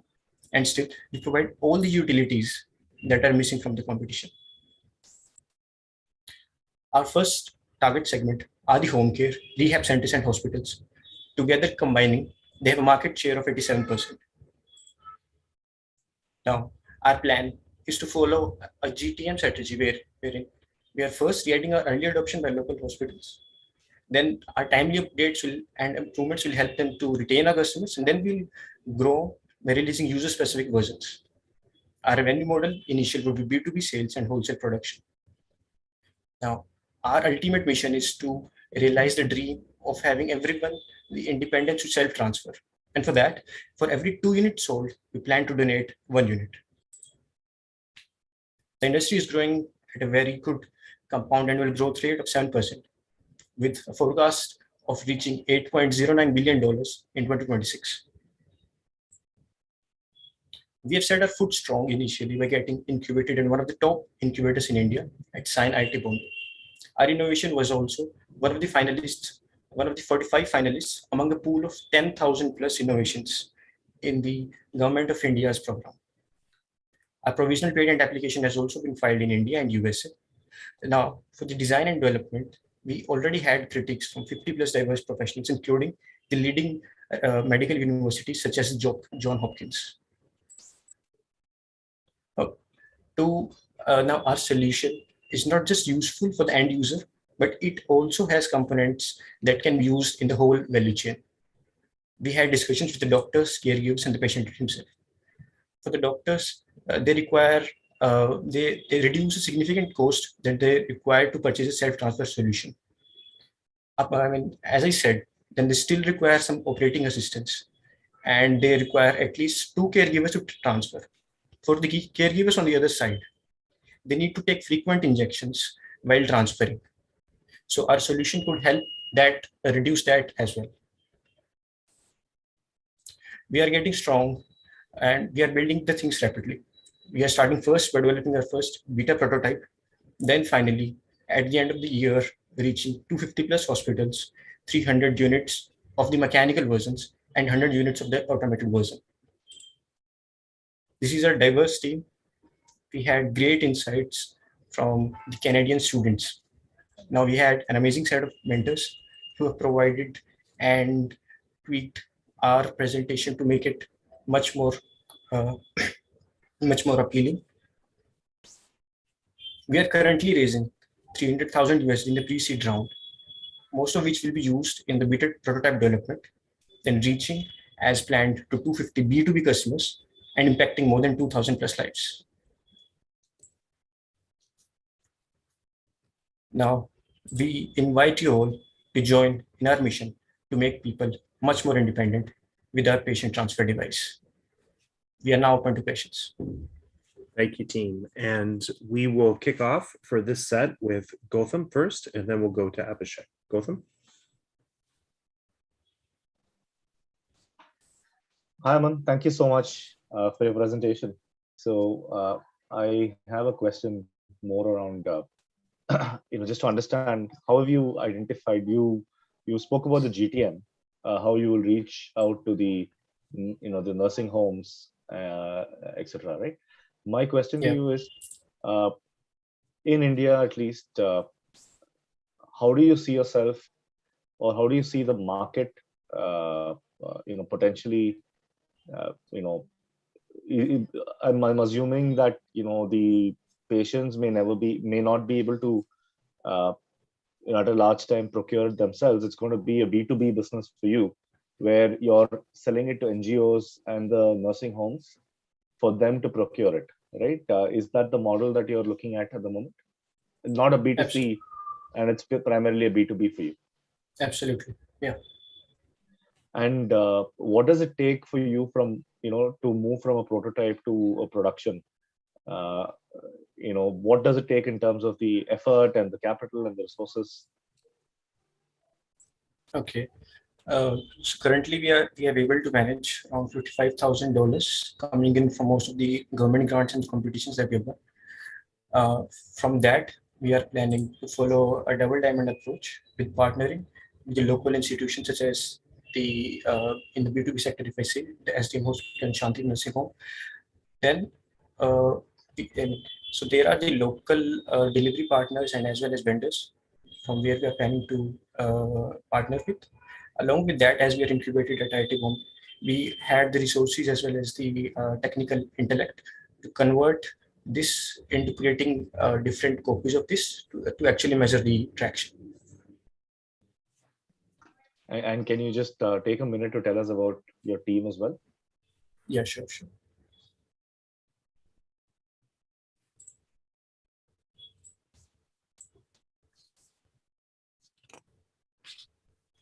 So here's our team. Our team has expertise in multiple domains, starting from design mechanisms to marketing, then moving further into the line towards computer science backgrounds. Because we are planning to get automated version, and therefore we require the help of the electrical and computer science backgrounds as well. And within our team, we are equipped with all the necessary information to convert, to not just sell the mechanical units, but also go for the higher end versions of the users.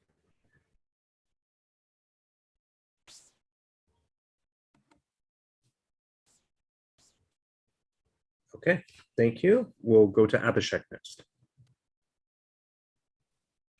Hi, Aman. I personally know some people who would really appreciate this device. So what I want to first know is, what, still in college, what inspired you to build this? How did that turn out? And my second question is, what does it cost, or what does it require to make this product? Behind the stories is our personal experience that has led to develop such a kind of solution, because we have seen elders from our family and within our relatives who get some time in their lives bound to an assistive device basically, and then they face the struggle by calling every time they need to transfer someone else, because that is kind of demeaning to a human being, and that is what drove us to work on this idea. Yeah. Again, can you repeat the second question? What does it cost or require engineering to build this? Right. So it requires around 12,000 rupees for a mechanical device and around 35,000 rupees for the automated version.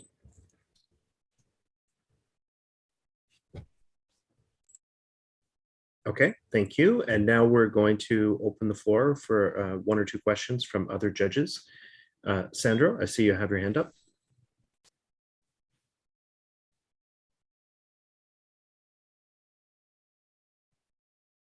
No, that was by mistake for the last one. Sorry. No worries. We all run into that from time to time, the lingering hand that we have up in Zoom. Any other questions from our judges?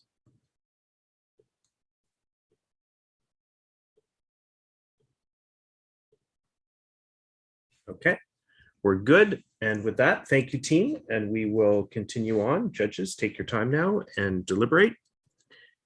And Swanee, you and I. And hey, so we're getting ready for the last last pitch of the evening, of the morning in a moment. And any other thoughts or questions that you wanted to touch on? Yes. I have one question, Chris. I remember you mentioned to me that you've been in the ecosystem for very long. You're an entrepreneur yourself. You've run companies in the past, and you also take courses in entrepreneurship. That brings me to the question that Schulich has been on a quiet run in the past 18 months with your startup companies in Canada. Why don't you tell us about one or two companies that really impressed you the most, and what are they doing that is making them so successful? Oh, that's a great question. Thank you. Yes, it's the last 18 months have been quite quite a run for Schulich, as you said, but the Schulich startups community, and anyone who's watching, you can follow us on Instagram or LinkedIn at Schulich Startups. And just in that period of time alone, our students and recent graduates have raised $40 million in funding for their companies, and some really wonderful companies leading the way. And I think what has impressed me the most is watching how many of these companies, these young people, were able to really step up at a time when there was a lot of turmoil and a lot of uncertainty in the world. Everyone's been facing great hardship and suffering on a health basis, for sure. And there's been economic turmoil as well too. Now, at the same time, as an entrepreneur, what I recognize and I know from my history with my own company is that the three biggest periods of time for growth for my company were during times of crisis. So if you can navigate through those times when other existing players are disrupted or might have to put things on hold or pay attention in other ways, that there's real opportunities to grow and build your company during that time. So we've had three companies that come to mind right off the bat. There's one that's called Blade, and they were already in the air filtration business. Two young Schulich graduates, they had just graduated from their BBA only 3 years ago now, 2.5, 3 years ago. And they were in the air filtration space for a very niche sector of industry. But when the pandemic began to unfold, they realized within 2 weeks, they were air quality within facilities is going to be a significant thing that we need to look at. And they were able to adapt their technology and spin it out. And now they've achieved, in the last year, they went from $500,000 in sales to $26 million in sales in 1 year. And they now have a whole facility where they're building out and manufacturing their technology and rolling it out to all sorts of groups. We have a group called Swift that the founder made a very bold decision within the first week of the pandemic, realizing that there was going to be a whole wave of everything moving to e-commerce because we weren't in physical retail environments anymore. And that was going to lead to a rethinking and an evolution of delivery and the technologies behind delivery. And he was in a very secure job at Amazon, a recent graduate himself, really secure job. And he made the bold decision to quit his job at Amazon 2 weeks into the pandemic and to fly out as an entrepreneur and put himself into that level of uncertainty during an economic downturn. But 1 year later, he was able to raise north of $20 million for his business and is now growing out and building it around the world. And he was actually, and this really touches my heart, he's very busy, and his name's Adol and Kazmi, and he's out there building his business and rolling out, but he came back to be one of the mentors this year in the program and was there to spend his time. So all of these Schulich entrepreneurs coming back and contributing. Mahendra from Thai Toronto mentioned in the chat a company called Alttex, which is taking in food waste from plants and then taking that, and they've developed a high yield method for converting that into fabric for clothing. And now they're entering a whole set of commercialization agreements starting next year for rolling that out. So it's a lot of fun spending time with our companies and working with them, and they're doing a lot of interesting things. Okay, thanks for that question. Appreciate that. Nice opportunity to highlight some of the good work that the students and the recent grads are doing. That's amazing, Chris. Glad to hear. So we're going to welcome Skyware to the stage now. I can see the judges coming back. So judges, welcome back as well too. And now we will get them ready to go. Get my stopwatch out, share the screen, and I will count you in. In 3, 2, and 1. Very good afternoon, a very good evening to all of us over here in India, and good morning to my friends in Canada. I'm Rakshit Satija. I'm the founder of Skyware. At Skyware, we provide technology-based solutions for the agri-warehousing. Our vision is to transform the post-harvest industry through our data-driven, intelligent decision-making technology. So according to the UN report, every year, 1.3 billion metric tons of food is wasted in the post-harvest space. That is, they don't even reach the markets after they have been harvested from the field. Extreme hunger and malnutrition remains a barrier in sustainable development and creates a trap from which people cannot easily escape. The majority of the world's undernourished, 381 million, are still found in Asia.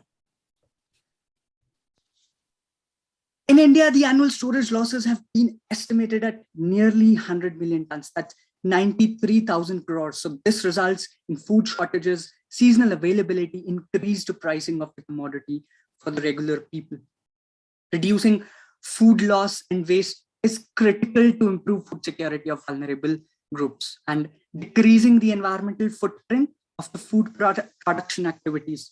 Achieving this target by deploying storage technologies contributing to the UN SDG 9, building resilient infrastructure to promote sustainable industrialization requires to support the development of warehousing. Furthermore, as a step towards achieving zero hunger, this technology tackles food insecurity and hunger UN SDG 2 while promoting sustainable warehousing.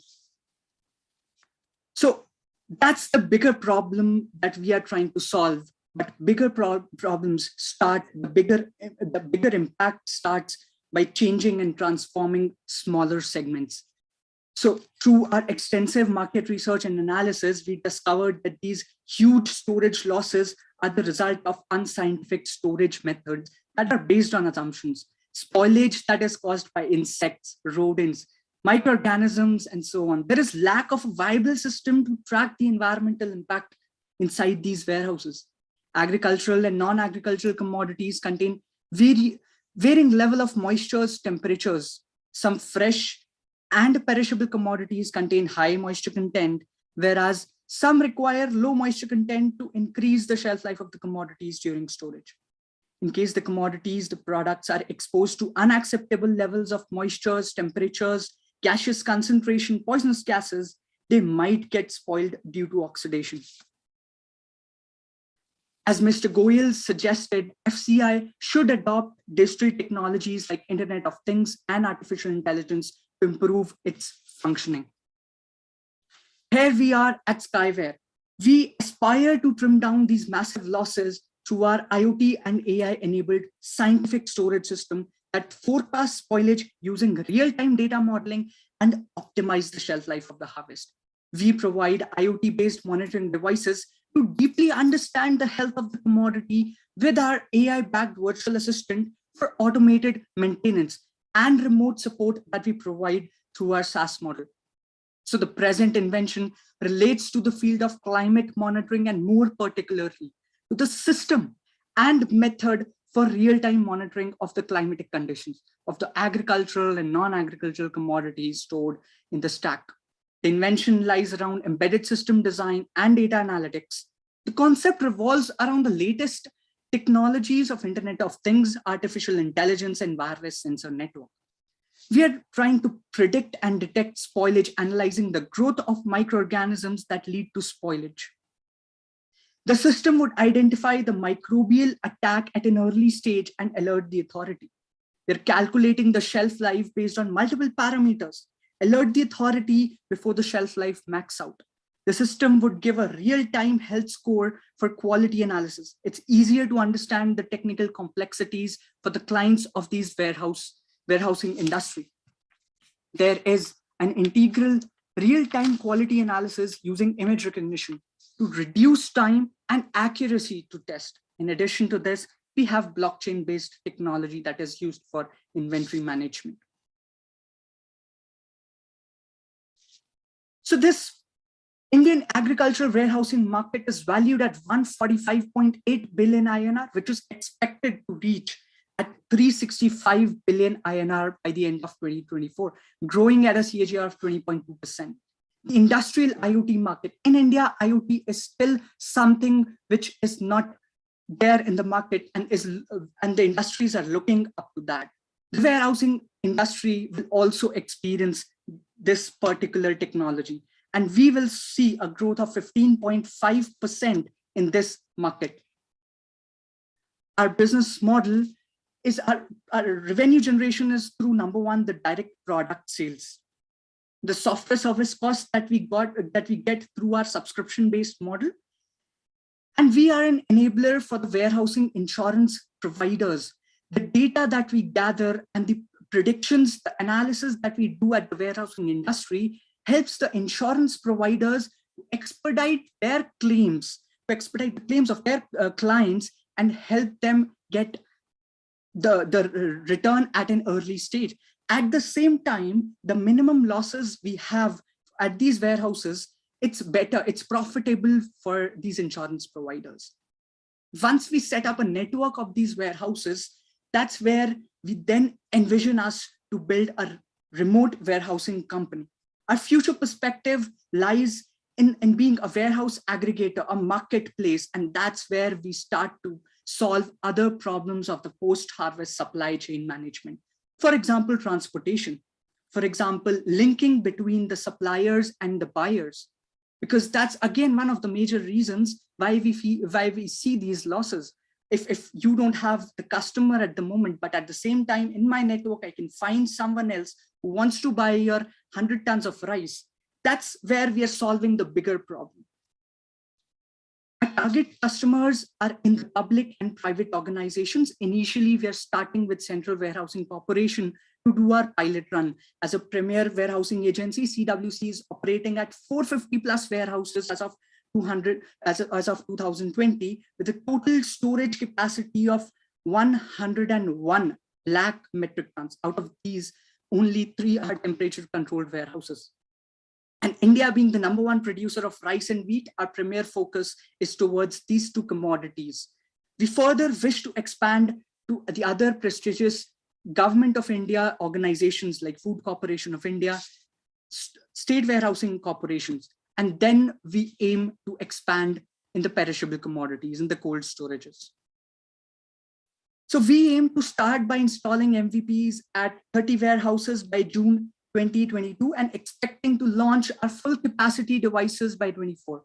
Further, by 2026, 5 years from now, we aim full capacity devices at 650 warehouses. That's we estimate to generate a cumulative revenue of 687 million INR. So we have completed our proof of concept, we have filed our system patent, and now we are expecting to launch our pilot with Central Warehousing Corporation by starting from April 22 and moving further. So our ask, the vision that we are trying to achieve cannot be done alone. We want you to come together. And our ask is of $100K initially that we would invest in occupying visionaries and having people a great talent to achieve this vision.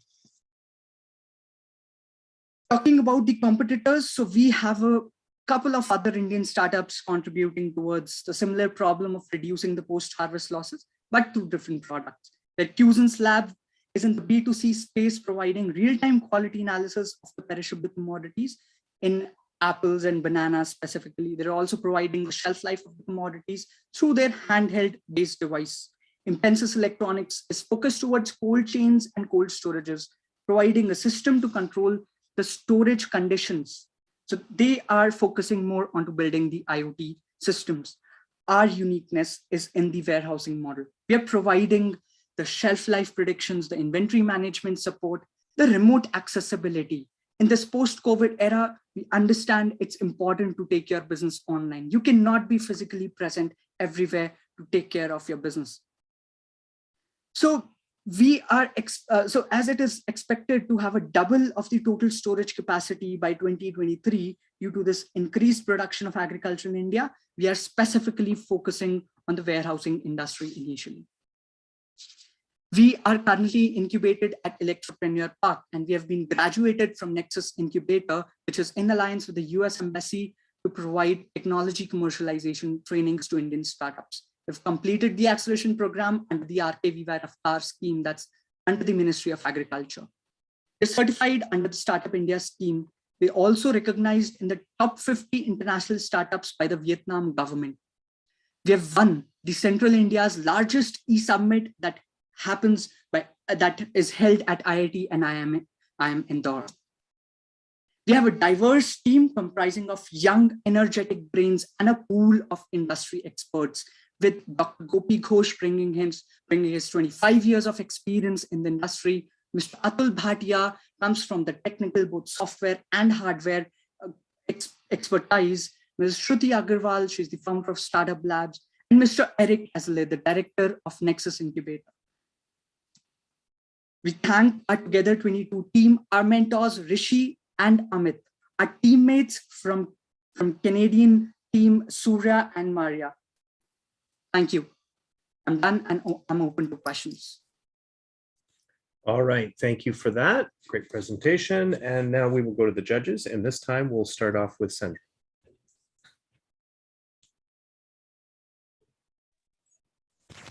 Hi, good presentation. Could you talk about what's the current state of the company? Where have you reached? What have you done?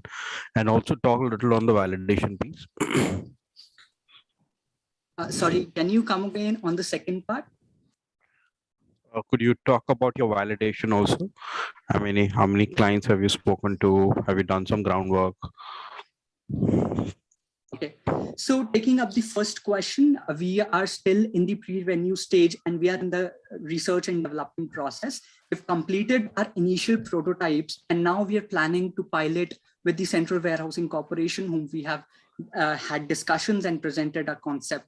So they have a requirement of IoT-based devices in these warehouses, and that's where we are starting with. Taking up the next question about our validation. So we have had our market research. We've talked to 100 plus warehouse managers, both in the public as well as private sector, comprising from cold storages, be it general warehouses, at private sector, the CWC warehouse managers. So what we have observed out of this is, due to even if we have a lot of technological advancements in India and in the world, but this particular sector is still not looked upon. We can have a lot of technological advancements in the sector. We still don't have the basic monitoring devices as per our interviews and as per our discussions, plus the on-field researches that we have done. Central Warehousing Corporation, they just monitor the certain parameters like moisture. They don't even focus on others, and that too they're doing once in every 15 days. If we don't have these, Rakshit, what's your clear differentiator? Because I'm just trying to still struggle finding that piece out. So if you could clearly just point out that these are 3 or 2, whatever the differentiator is, to kind of say that this is why we stand out different. Okay, so we have our hardware devices which are monitoring parameters like temperature, moisture, the gases concentration. So this helps us to very well analyze the spoilages, the growth of microbes and any biochemical reaction that's happening at a very early stage. So we are installing these devices at both at the core as well as the periphery of the stack that is there in the warehouses. This helps us to monitor and to monitor at the real time, at the same time reach over the core of the stack where manually you cannot break the stack, you cannot break the huge storages and monitor the certain parameters in the middle of it. So that's what we are coming up with.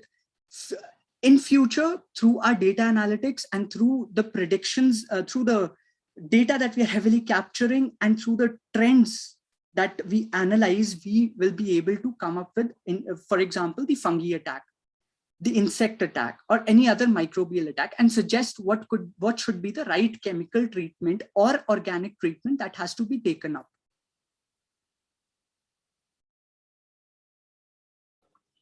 Okay. I'll let others ask first. Okay, thank you. Naaman, we're over to you. Great, Rakshit. Very nice presentation. I love the depth of the problem you're trying to solve. I think it's also really important, for other founders listening. I think what you've done, having a pilot customer, is incredibly important. That's what we always look for, product market fit. So with CWC, you've got this pilot customer. What does success look like? How are you going to measure this at the end of this pilot for this customer to be, yes, we'd like to go ahead with this and show this to other customers? Do you have that in place as to what success looks like and be able to quantitatively measure that? So our first agenda is to install the IoT devices at these warehouses.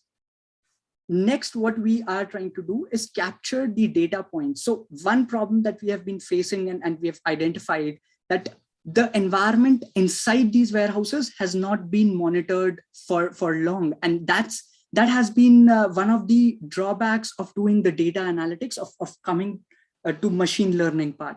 So that's our agenda. That's where we would be heavily capturing the data points, understanding the trends in detail, and then optimizing our devices, being very specific, increasing the precision level of our devices as well as our system. So that's our matrix number 2. But from a percentage of reducing spoilage or waste, is there something that you and the pilot, Skyware and the pilot has in mind, a certain percentage, or does that come at a later time and you're just calibrating your IoT devices? So as per our analysis that we have done, on an average, a CWC warehouses, they have their business of nearly 1,000 crores annually, a particular warehouse. They lose around 10 to 25% of their commodities. That's estimated at nearly 25 CR or something. So that's what we are aiming to reduce. These are some certain losses that we have seen, but right now we cannot commit on up to what extent we can reduce. That happens only when we reach out to these warehouses, when the devices start to achieve what it is targeted towards, the predictions, the detection, giving the real-time shelf life, and that's where we can eliminate these losses. So that's what we are focused on to. Right now, we don't have any such matrix that we can state. Great, thank you. Okay, we'll take a couple other questions from other judges, and we do have the time. So I'd invite the other judges to give me a couple other questions.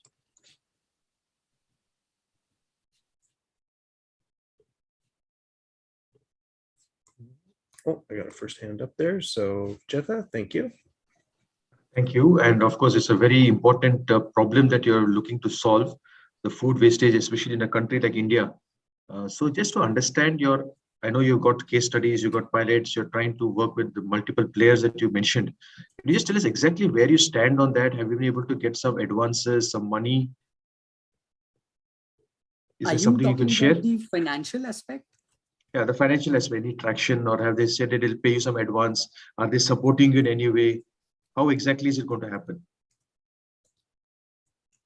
Okay, so right now we are focusing towards Central Warehousing Corporation, and we have presented a concept. They have showed interest. They understand that this is the need of these particular IoT devices, and that's where we have got an offer to start installing the devices, and that we're aiming to do by April.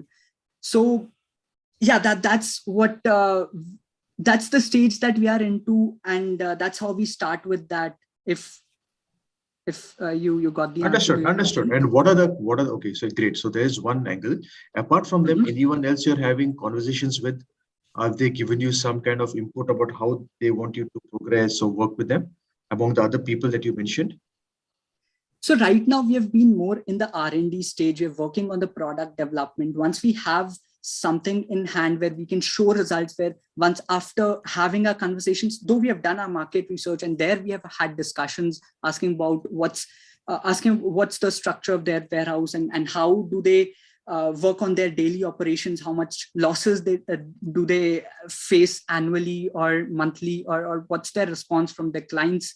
So we've had our market researchers had our discussions, but we have not pitched the solution right now, because till the time we have something in hand to install, to put it up and see the results, that would be the right stage when we can expand more on the marketing, on the outreach, and talk to more customers, get more traction on the product.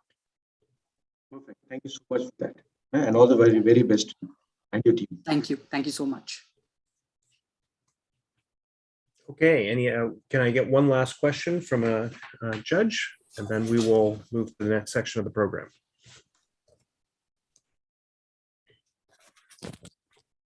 Rakshit, just a feedback, I've seen a lot of companies trying to do something similar, and there are companies we've invested also in some of them partly doing what you're trying to do here, and they've gained some traction also.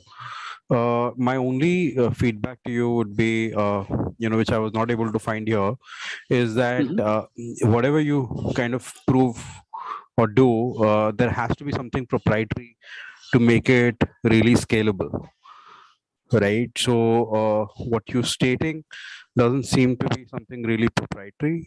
It's purely based on contracts that you're getting, and then you're deploying your setup there. So if you're able to kind of create something really proprietary out of that, that'll kind of help you scale and actually improve faster. In fact, also gauge a lot of investors' interest too as you scale along. Just feedback. Sure. Okay, Thank you. Thank you so much. And in fairness, Skyware, I'm going to give you a chance to address that comment. I'm going to treat it as a question. Would you like to address the question? Sure.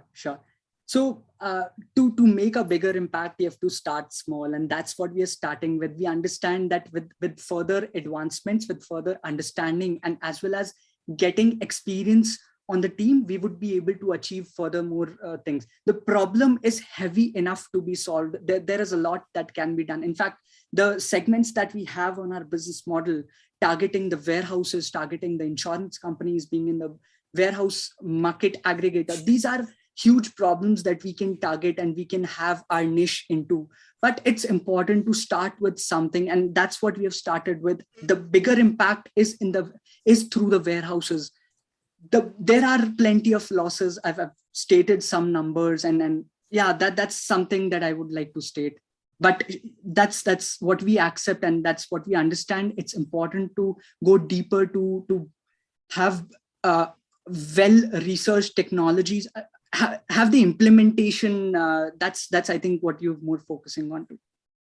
Okay, thank you. We'll wrap it up there. Thanks for all the questions, judges. And now we'll let's come back into grid off the share screen if we could, team, and so there we go. Thank you. And we'll thank all the judges for their time and their questions, and putting a lot of thought into your interactions with the teams. You've got a nice block of time now to go into the back room there and to have your deliberations, review things. You'll be set up for conversation by the team to be able to chat together and compare notes. And then we will gather. Vito and the team will gather up the results, and we'll be back to announce them alongside the City of Toronto. Okay, great. So from there, we're going to continue along with our program. And we're just, as we go along, we may have a few moments where we're waiting for a speaker to join, because a lot of them are joining like in real time.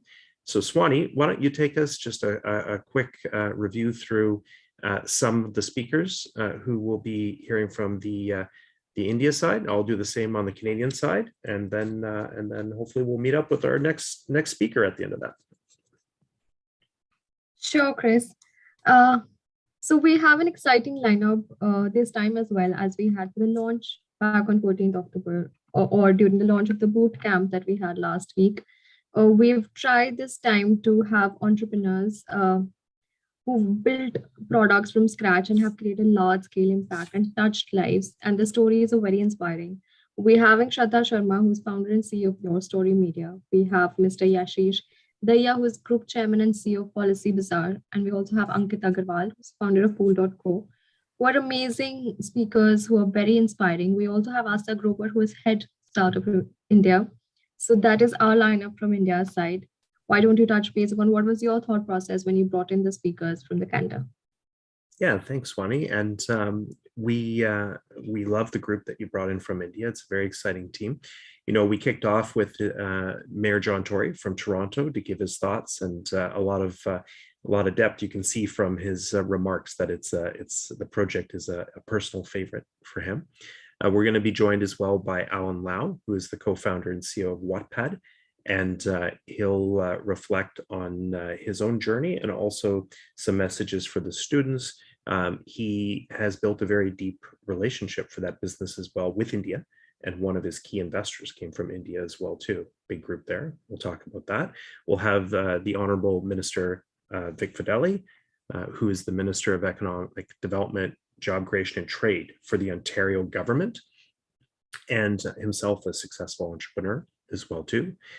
Susanna Vass from the City of Toronto, who's been a champion for the program Together 21-22 from the beginning, and she'll be part of congratulating and announcing the champion and the runner-up today. And then we have Mr. Scott McLeod, who's First Secretary Commercial and Trade Commissioner for the Canadian Technology Accelerator, which is new in India in a partnership with the Canadian government, working with the High Commission of Canada in New Delhi. So we'll get some interesting updates on that program and what's happening there. And there's a lot of interesting activity, as we think about what's happening right now. What I've been amazed is just in the last 24 months, I think we've really, as two countries, taken this opportunity to only accelerate the interaction and the sharing of knowledge between the two countries, the strengthening of the two ecosystems, and a lot of really interesting trade missions right now that happen for startups and young companies. At Schulich at York University here, we hosted a delegation from NASCOM along with Toronto Global just in November. And a great group. We had 20 CEOs come in and tour the business school and meet with us to talk about how we could have our students working with them on projects as they were looking at coming to expand their companies into Canada, and how could we help them look at the Canadian market from India as a growth and expansion opportunity. And there's other great programs that are out there within our partnership. One of them is one of the incubator programs that's supporting the students that'll be coming through the program here, Startup Reso, that are bringing companies virtually into the country on tours to go all across the country, meeting universities and accelerators and investors. It's really been impressive to watch how the virtual world has allowed us to really accelerate the connection between the two countries. So that's something that I'm reflecting on as well now. Well, Shadi, I think we have our next awesome guest and kicking off our section with our VIP speakers. So how about I hand it over to you for the introduction? Thank you so much, Chris. Our very first speaker is Shraddha Sharma. Shraddha is the founder and CEO of Your Story Media, India's largest digital media platform for entrepreneurship. Shraddha founded Your Story as a digital storytelling platform for entrepreneurs and startups back in 2008, leaving behind a lucrative job at a top national media company, solely because she believed India's new age entrepreneurs would not deserve to have their stories told, something that mainstream media was not very ready at that time. Since then, Shraddha has scaled Your Story to become one of India's leading digital media platforms with a unique business covering every aspect of India's economy, all the while ensuring that positive, inspirational storytelling remain the core ethos of the company. Shraddha's contribution to the ecosystem has been acknowledged many times over the years. She was on Fortune's list of the best 40 under 40 entrepreneurs in India for 3 years in a row. In 2018, she won the Forbes Power Trailblazers Award and the Fiki Flow Young Women Achiever Award. Among others, she was twice featured on LinkedIn's list of powerful influencers after the Honorable Prime Minister, Shri Narendra Modi, and actor Priyanka Chopra. Despite her success as an entrepreneur and a businesswoman, Shraddha remains a storyteller at heart. And I am a big fan of her personally because I had a chance to interact with her, hear her out, not interact. And she really is a storyteller. And she continues to uncover and share a rare and inspiring story from across the world. Thank you so much, Shraddha, for joining us here today. Thank you so much for taking out time on a Sunday that late in the night in India. We welcome you to join us.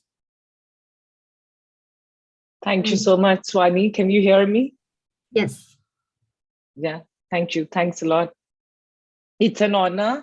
Very excited to be here, but just for everyone to give a context, because this is about India.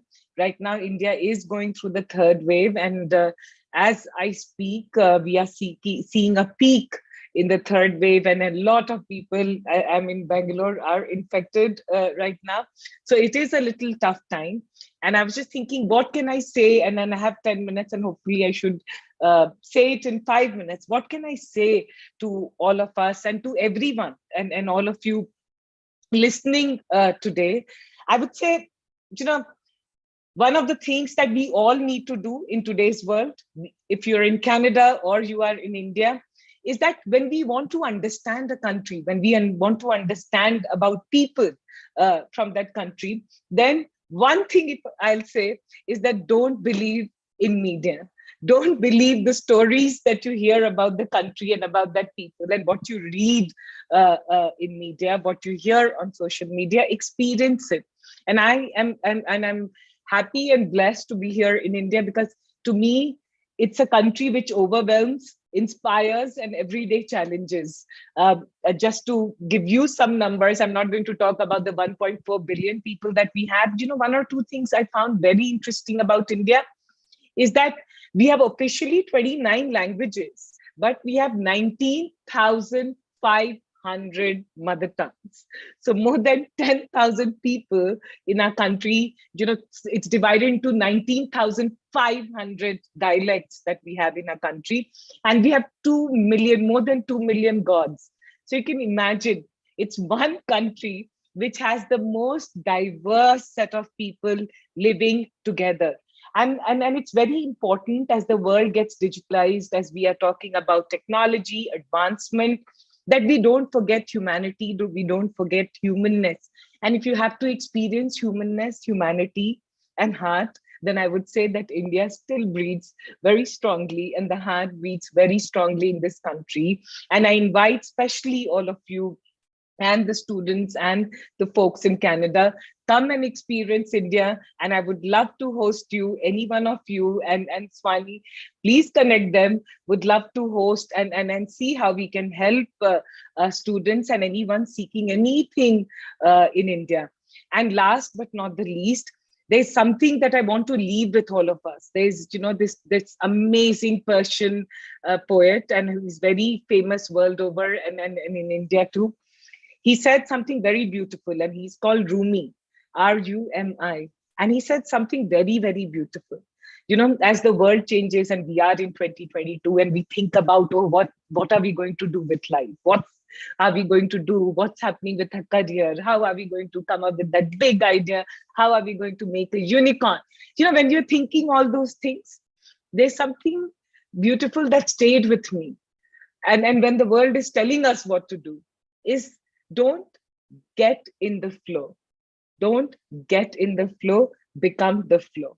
And I hope that all of you become the flow. You are flowing and life is flowing through you and opportunities are flowing through you. So yeah, so with this, all the very, very best. Very honored to be talking to all of you. And the best thing that we can do to each other is to say that genuinely would love to help. And if any one of you, again, I'm saying, is looking for anything to do in India, whatever connection, whatever introduction, and whatever we can do, we'd love to do. So thank you so much and wish you all the very best. Be in the flow. Thank you so much, Shraddha. It was a beautiful poem. In fact, if you just have a minute, there is this one question that I would like to ask you. In your bio, it mentioned that you left a very lucrative job to start what you believed in. And the students that we have today are very young entrepreneurs who are just in college, undergrad or masters. What was your tipping point when you decided to embark on this journey? And how was it like?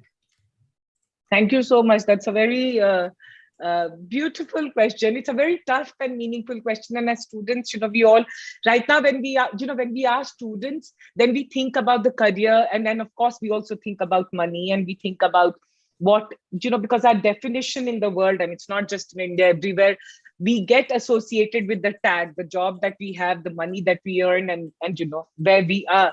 And somewhere I also did that, and because after my MBA, got into one of the largest media publications in India. And then after that, the TV channel, Times of India, CNBC. But the question which I had always in my mind is that, who am I?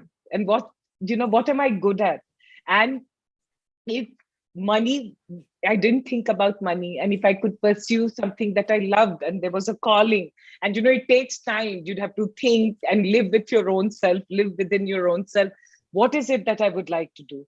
And somewhere I thought, it came to me that I want to tell stories of people whose stories no one wants to tell. And in 2008, I left because I thought that, okay, 1 year, 2 years, if I don't make money, I don't do anything, even if it fails, I'll pursue something which my soul wants. And I'll do something which I want to do. And if it fails, I'll go and hunt for a job and hopefully get a job. And now it's 14 years. And the calling of the soul is, it was a good decision. It was a heartfelt decision. And sometimes, and it's funny, to everyone, the decision that comes from within, from your gut, it's always right. That's very true, Shraddha. It's actually very inspiring. And I hope that everyone out there who's listening to us, we're live streaming across all our social media platforms, and also the students that are there in the room, that you take away from Shraddha's journey, that listen to your gut and stay in the flow, be the flow. Thank you so much, Shraddha, for your time. Thank you so much for joining us. Chris, any thoughts from your end? Yeah, Shraddha, thank you for coming and joining us today and for your thoughts. I also want to thank you. Not everybody knows, but last year behind the scenes with Together 2021, you were a key supporter for us and gave us lots of insights and preparation and sharing how we should view the two ecosystems and to bring them closer together. So we appreciate that. And we want to say thank you for that. I think your words around making sure that we don't just believe things based on what we see in media and we look deeper and we research are important. And, companies like yours in digital journalism that are sharing stories and going deeper are very much needed. We need more of them out there in the world. I can say that for myself, when I visited India in November 2019, and I can't wait when I can come back after the pandemic and we're allowed to travel again. But what I can say is that some of my friends asked me as soon as I got back, what did you think of my country? They said, and I said, I think it is the most beautiful and magnificent masterpiece of art that I have ever seen in the middle of full creation. So it is like, to go and behold what is being built in India is magnificent. It's a masterpiece, and some masterpieces you see once they're done, and sometimes you see them while they're being built and created. So those are my thoughts, and thanks for joining us today. Thank you so much, Chris. That was such a beautiful thought. Thank you. Thanks a lot. And thanks so much, Swani. Thanks for having me. Thank you so much for your time, Shraddha. Take care. Okay, next up, we have a guest from Canada and a dear friend to the Schulich School of Business and to the innovation ecosystem here on so many levels, Alan Lau, who is the co-founder and CEO of Wattpad. And Alan has built his global multi-platform entertainment company that has done incredible things. He'll talk a little bit about that. Most recently, he's had a very significant year in that Wattpad was acquired by Navercorp for 754 million Canadian. So an exit of note in the ecosystem here. In addition, he and his amazing partner, Eva Lau, who is a Schulich alumna, very, very close to us, have been just a force in terms of helping young entrepreneurs throughout the ecosystem. So we're happy to have him here today. And while I think he'll remember this, in my world of Schulich, at Schulich Startup, we have our Schulich Startup Night competition where the companies come out. We always have a VIP come out and talk and tell their journey. Now, these days, we're at Schulich Startup Night number 17 coming up in the spring. And now everybody wants to come and hang out at Schulich Startup Night, and there's all kinds of people. But in the beginning, it was only a little room of 50 people hanging out together, students all pitching their ideas. But one of the first people in the ecosystem has said, I'll come and speak at Schulich Startup Night. Schulich Startup Night 2, I believe it was Alan Lau. And the students loved him that night. And I'm so glad to welcome him to hang out with us again. Alan. Well, Chris, thanks for the kind words. Hello, and thank you for having me today. I'm Alan Lau, CEO and co-founder of Wattpad. Wattpad is a global entertainment company and the world's leading social storytelling platform. Every month, our community of 94 million people discover and share stories from science fiction to romance and everything in between. Leveraging data and insights from nearly over 1 billion uploads, I should say over 1 billion uploads written on Wattpad, we partner with entertainment and publishing industries to turn the best stories with built-in audience into hit movies, TV shows, and books. Wattpad was founded in the year 2006, and we have built the leading global platform for web novels. And as Chris mentioned, last year, we were acquired by South Korea's internet giant Naver for over 800 million Canadian dollars. So one of the most exciting things about this acquisition is that it aligned us with Naver's Webtoon division, the world's largest digital comics platform. Together, the two platforms, we reach over 166 million people around the world, and our IP is powering a global revolution in TV, film, and book adaptations from our platforms. So that's, in a nutshell, that's what we do. And zooming in to a little bit more of what we do, specifically, our apps connect people around the world to a diverse new generation of incredible storytellers and their stories. And even if you haven't used Wattpad, you probably have seen many of our stories in bookstores, on TV, and film screens. If you head to Netflix or a bookstore today, you'll find many incredible TV shows, films, and books that started on Wattpad, like many of the posters that you see behind me. So at Wattpad, we are a global entertainment company with a global audience. And India has long been a very, very important market for us. We've been offering nearly a dozen local languages in India for many, many years. In fact, more than a decade. But in the last few years, there were a few emerging trends in India that made us put a conscious effort in focusing on India. First, the Indian media industry is absolutely booming. For us, we have millions of data backstories from Indian writers to power local and international Indian productions. And in recent years, as many of you know, many analysts have predicted India will become one of the top 10 global markets for streaming. And for those who are living in Mumbai or New Delhi, all the billboards that you've seen along the roads and highways, there are numerous streaming billboards. So I'm preaching to the choir probably. So our entertainment business, the Wattpad Webtoon Studios, we're in a very unique position to capture the market by partnering with the entertainment industry in India. And secondly, India is also home to some of the most creative storytellers on the planet and the most exciting literary and entertainment sectors anywhere. With millions of Indian users and stories already on Wattpad, we know that we're in a very ideal position to capture that opportunity.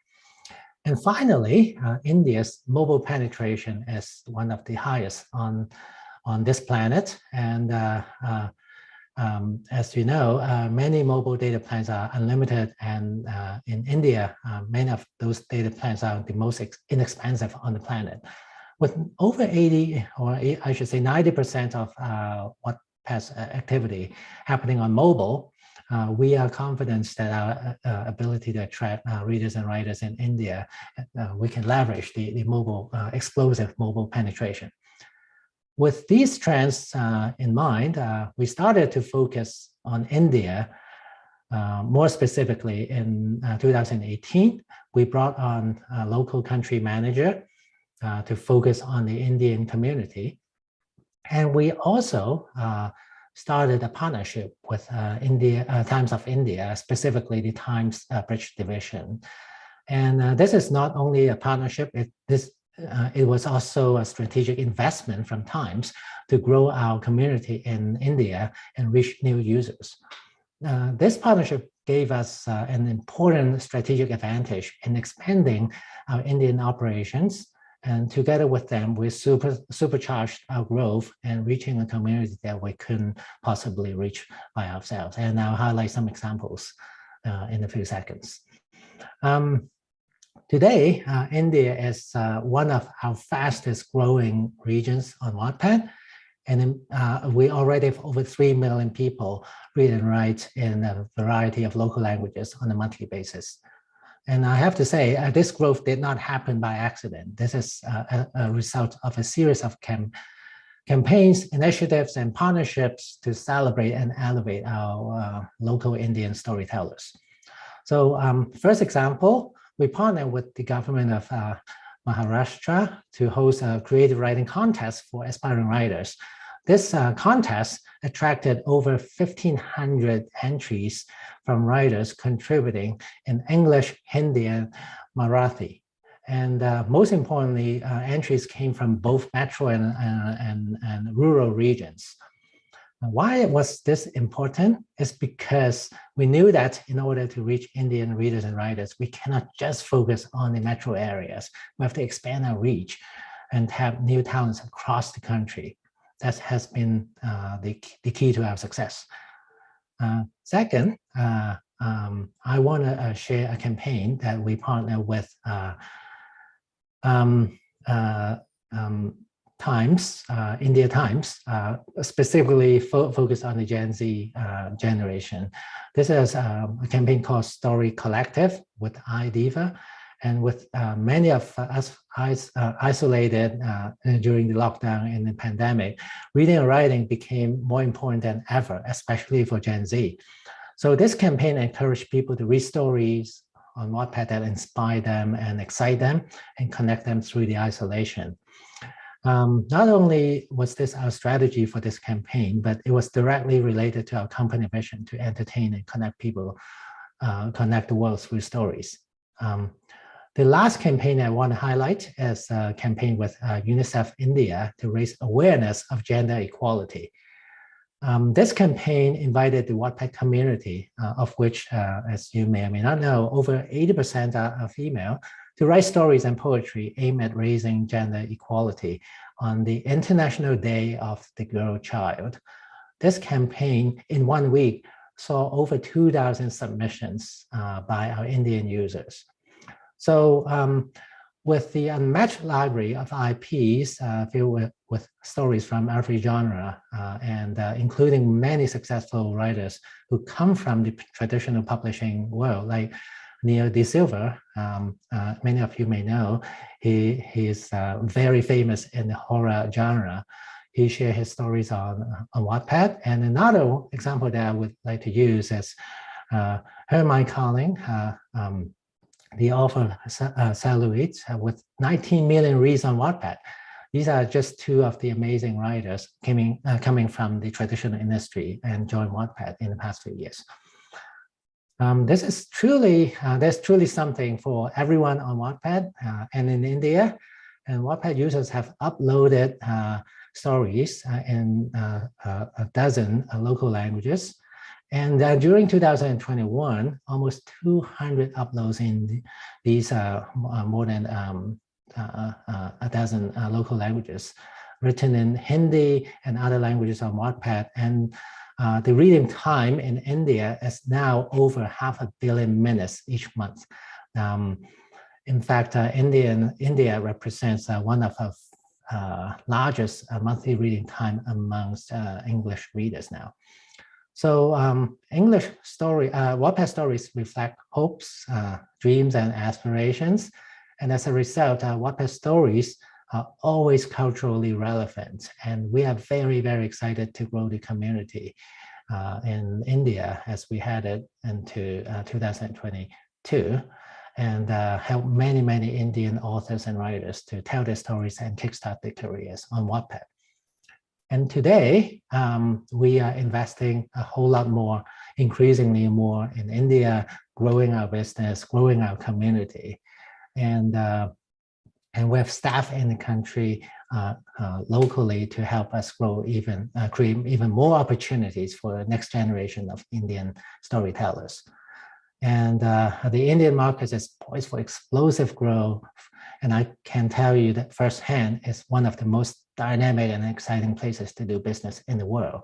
And working with a local partner in the name of TimesBridge and other local brands, we have created the right partnerships to help us accelerate in the market with incredible and world-class creative and business talent. So thank you so much for listening to me and allow me to share the Wattpad stories in India in the past few years. We have seen so much success, and there's more to come. We are not done yet. Thank you. Thanks, Alan. And Swani, a closing thought from you.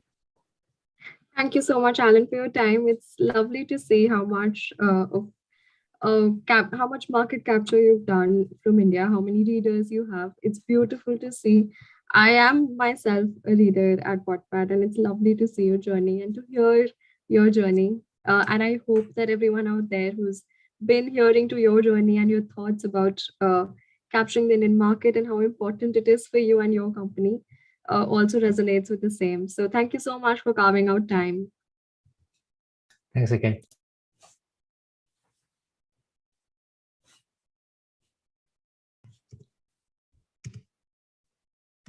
Great. With that, we're ready for our next speaker. We have Mr. Schulich Dahiya, co-founder and group CEO of Policy Bazaar, with here us today. Mr. Dahiya graduated with a bachelor's degree in engineering from IIT Delhi, post which he went on to get a postgraduate diploma in management from IIM Ahmedabad, one of India's leading business schools, as well as an MBA from INSEAD. He worked for Bain & Company and was the MD of ebookers.com, a pan-European online travel distributor, before embarking on his entrepreneurial journey. Currently, Mr. Dahiya is the chairman and CEO of policybazaar.com. We welcome you, Mr. Dahiya, with us. Thank you. Thank you very much. So what would you expect? You expect me to speak for about 15 minutes or so on various things, or it's a Q&A? Well, I have a couple of questions with you, Mr. Dahiya. Sure. So your bio mentioned that you've had startups in the past and post which you started with Policy Bazaar. When you started way back, what was your tipping point to start on your entrepreneurial journey? And what did it take? What was that thought? And how were the initial years of your journey like? So I wasn't a standard entrepreneur. I have always been somebody who liked the security of a job. And it was post eBookers that eBookers was a European online travel agency. I was a managing director of that company. And post that, I was again looking for a job. And I found a job with Admiral Group, which was an insurance company. And long story short, it was because my wife did not want to move to the location where Admiral was based that at the last minute, I decided to sort of start off on my own in Europe. And that was the business that failed. And when the business failed, we had to really think hard about what to do next. And it was a difficult time personally, because my family was based in the UK and Policy Bazaar is an Indian business. But we had the team and we had the opportunity to build Policy Bazaar in India. And I felt it was worth a try. The social security problem in India was very severe. And we thought if we educated the Indian consumers about the need for insurance and how insurance can solve their social security issues, that would be good. And so with that in mind, and with a team of about 18 people, we started Policy Bazaar in 2008. But out of the 18 people, I was the most reluctant participant, if I could share that. Because for me, it was a change in country. It was a change in, it was a shock to the lifestyle. It was a shock to every part of, whatever what was going to happen. So I think what turned out was interesting, but it was really something which I started because the other 17 wanted to. And I was genuinely the most reluctant partner of the 18. That's interesting to hear, Mr. Dahiya. My next question to you is that a lot of times, as you mentioned, right, a lot of us choose the mainstream careers and get into the job market, but it takes a leap of faith for an entrepreneur to start in what he believes in. And this particular program where we have the Indian students who are so young in their undergrad and master's degree, if there were 3 pieces of advice that you would give out to these young students who are just starting out on their journeys of being an entrepreneur to living their dreams, what would be those 3 pieces of advice? See, I think my honest opinion would be, don't be an entrepreneur for being an entrepreneur's sake. But if you do find a genuine problem out there that you think nobody else or you want to solve, and you think that's a big enough problem, please go ahead and solve it. Remember, the companies you are likely to work for may or may not be solving an important problem, and thus may or may not exist 15, 20 years from now. But if you identify an important problem and go after it and try and solve it, then there's a very high chance that you would have not taken a high risk path, you would have actually taken the lowest risk path. Because the risk lies in not solving problems. The risk does not lie in going for problems and solving them, if you get the drift of what I mean. Because sometimes, if you don't know where your train is going, just sitting in the train is not the safest option. Sometimes the safest option might be to head towards a little town that you know, or you think you know. And I think that's what entrepreneurship is. The second thing I would advise is, whether you are in a job or you're in an entrepreneurial, see, you are turning up to work every day. And I think it's very important for young people to realize this lesson. My first job, which I had out of my post-graduation, was a job I did not like at all. It was a job that did not pay me well. And it was not an industry that I liked either. But I was in that job for the next 4 years. And every day that I turned up to my job, it was me who was turning up. It wasn't the job or it wasn't the company that was important. It was me who was the most important person to me, and how I behaved on that particular day and how much effort I put in on that particular day. And I think those things really live long with you. Today, when we run Policy Bazaar, we are known as one of the best execution companies out there.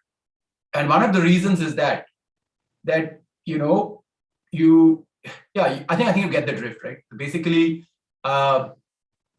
just put in your best every day, because it's not a reflection of the work you're doing, it's a reflection of you. And I think that's very critical. The third thing I would say is, it's important to work with teams. I have 2 young children, one in college, one slightly younger. In fact, my niece goes to Schulich School. So she's, I think, in her first year economics with you all. My advice to everyone is,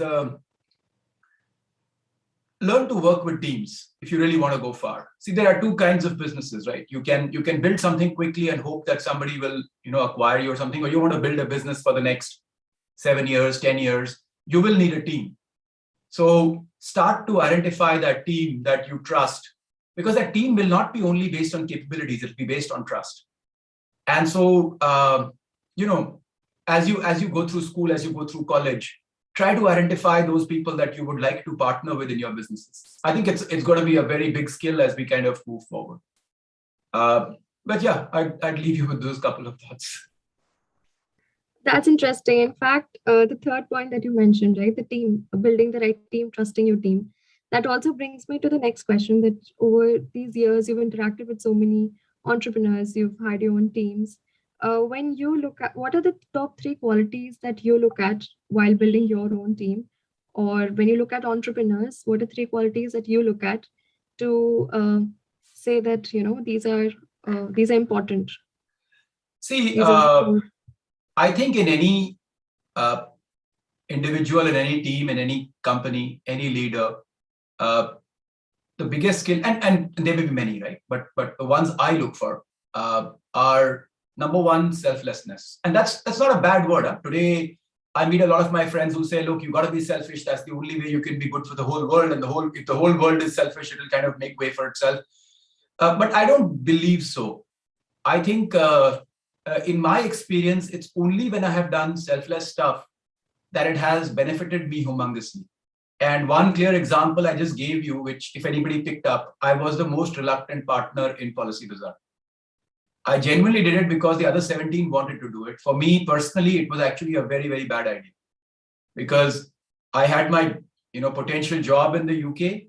My family was living in the UK. They were not going to move to India. And this business was going to be based in India. And for the first 3-4 years, I would have had no salary. And as you know, in any startup, there is no chance, there's no guarantee of success. In fact, out of 100 startups, perhaps one works out. So you can imagine from every perspective, it was not a great idea, but the other 17, for them, it was a great idea. And somewhere, if you find that ability in you to be able to, put others' interests alongside yours, and I don't mean by selflessness all the time. It means at times you should have to have the ability to put other people ahead of you. If you do not have that, people will start seeing through you. And over time, they will not be your partners. Now, the second thing is related. What I look for in teams and companies is longevity. How many of the senior people in a company have been leaving? How many are staying? To me, they know more than anybody outside whether the company is a good place to be or a bad place to be. The first sign to see whether a ship's going to go a long distance is if the crew is staying on the ship. Because out of 100 people, at least 10 know if a ship is sinking. And more importantly, if the ship starts sinking, what will the crew do is also very critical. So from both perspectives, to me, continuity of team is very, very important in anything. So both are sort of related parts. And third thing I would say is energy and execution. Do people have a bias for action, or do they have a bias for pondering and thinking too much but not really acting? Because I think it's only through action that we actually learn whether our ideas are good or bad, or whether they will work or not work, or whether we need to tweak them. And thus, a bias for action, tends to be a very good thing. I think one thing I missed in my last piece to young people is please don't be afraid of taking chances. Specifically, if you know there's a problem that you want to solve, don't be afraid of what will happen. Something good will definitely happen, most likely. And I think if your intent is right and your energy is strong, there's a very high probability that you achieve something big. The world is vast, the economies are vast, people's needs are vast, and the problem you will solve will also be vast. So do not be too worried about what if it fails, etc., etc. It most likely will not fail if you have your intent correct. That's a very thought-provoking line, sir, that if your intent's right, there are vast economies, and if you have the right energy and intent, you're most likely to succeed. That gives a lot of ray of hope to all of us out here who are listening to you, to the students out that have joined us today, that there is always hope, and just keep your intent and energy right. And there's a few pieces of wisdom that we really thank you for giving us. And that's it from my side. So these are a couple of questions that I thought I'll ask you. Thank you so much for carving out time in the very first week of the year. And I'm sure it's very busy for you, as it is for everyone who's carved out time for us here today. Thank you so much for your time. Thank you very much. Glad to be here. Thank you so much. All right then. Bye. Any thoughts? Just a closing word of thanks. So thanks for the talk and the words. And as a recovering former entrepreneur myself, I really resonate with your thought around what will the people do when the ship starts sinking, because as we know, it will start sinking and have to be patched up and recovered along the way. So that was great. I'm also intrigued to know that your niece is at Schulich. Maybe I'll have her in one of my classes that I'm teaching coming up. So maybe we'll talk backline about that. And also, when I saw you come online today, I thought to myself, this entrepreneur looks like an athlete. And then I read about your Ironman endeavors. So thanks for joining us and have a great evening. And we really appreciate the time. Pleasure to meet with you. Thank you. Thank you. Bye now. Bye. Thank you. Bye. Take care.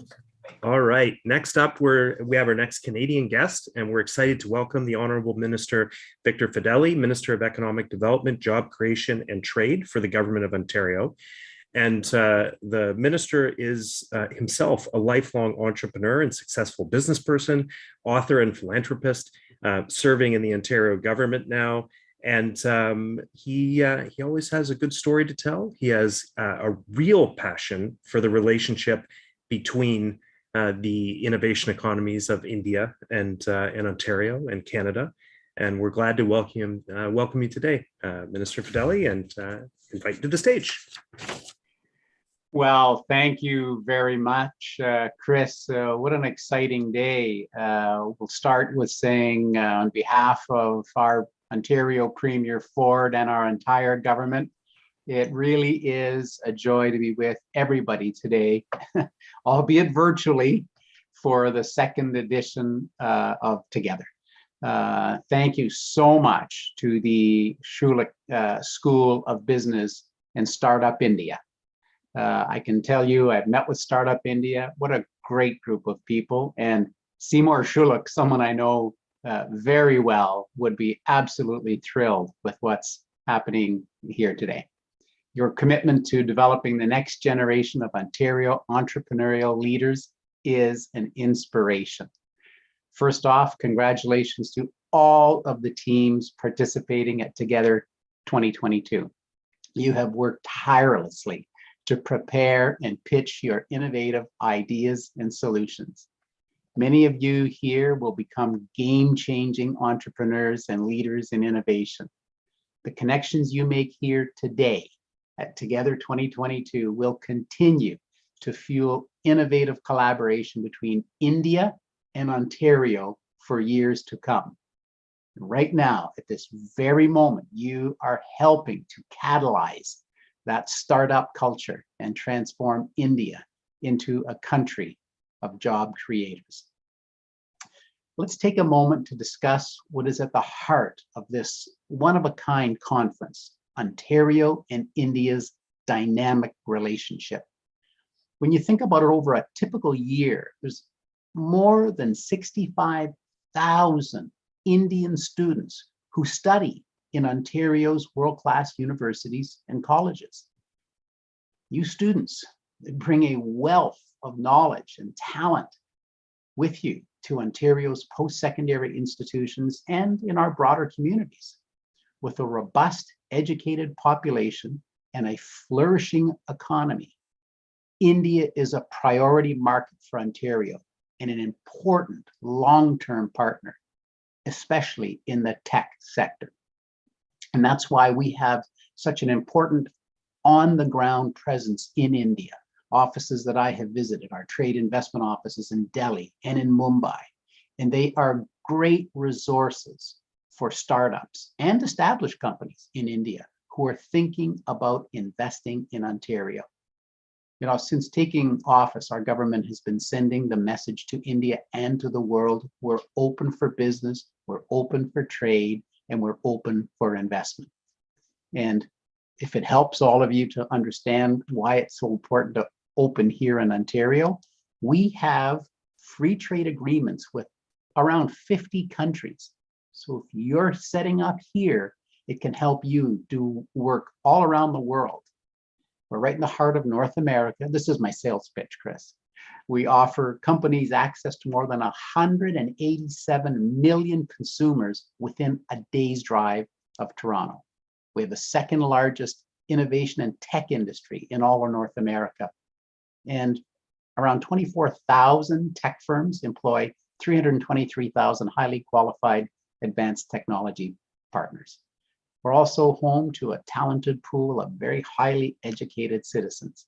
We produce almost 55,000 STEM grads annually, which makes the province one of the top 5 STEM jurisdictions in all of North America. And that's why Indian companies, large global companies, tech players such as Infosys and HCL, Wipro, TCS, Cognizant, all from India are here in Ontario and really thriving thanks to that skilled workforce and that integrated North American market opportunity that we provide.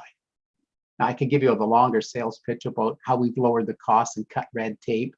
And it's all about how job creators, you'll have the best possible conditions to succeed. I got to tell you, Ontario and India, we're more than just trading partners. We really are good friends. We've supported each other in times of need. Nothing showed our friendship more than these last 2 years, where India graciously sent COVID-19 vaccines to Canada earlier last year when our supply was short and really uncertain. That meant a lot. And during the Canada-India Business Council's Diwali Gala on November 3rd, Ontario was honored to receive the 2021 Roy McLaren Humanitarian Award for our efforts to donate critical medical equipment to India, including 5,000 ventilators during that third wave of COVID-19. That's what friends do. And there's so much that we can feel proud about and so much to look forward to. Now, together, 22 participants understand the urgency of tackling big problems with innovative solutions.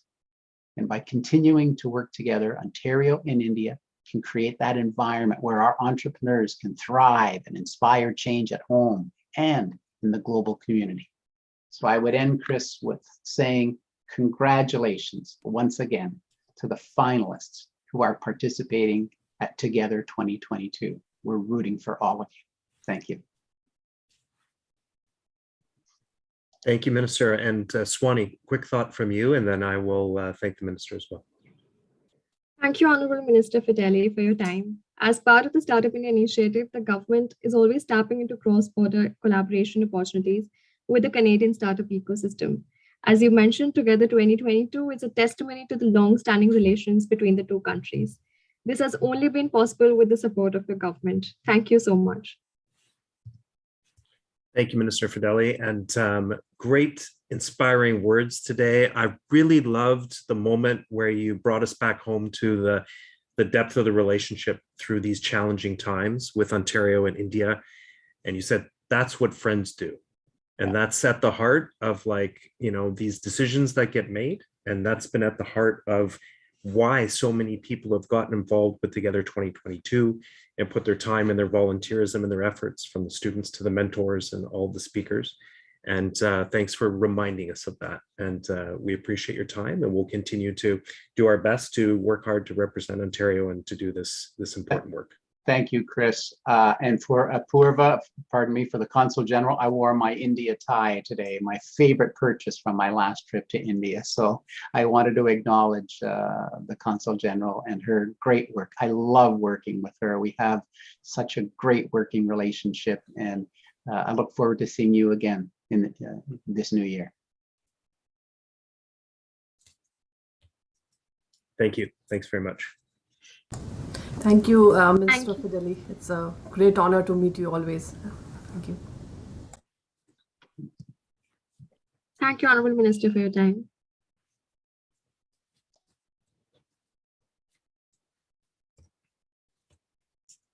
Okay. We really appreciate that everyone who came and spent their time with us and is sharing these words. There's things that, you know, make me reflect in these moments.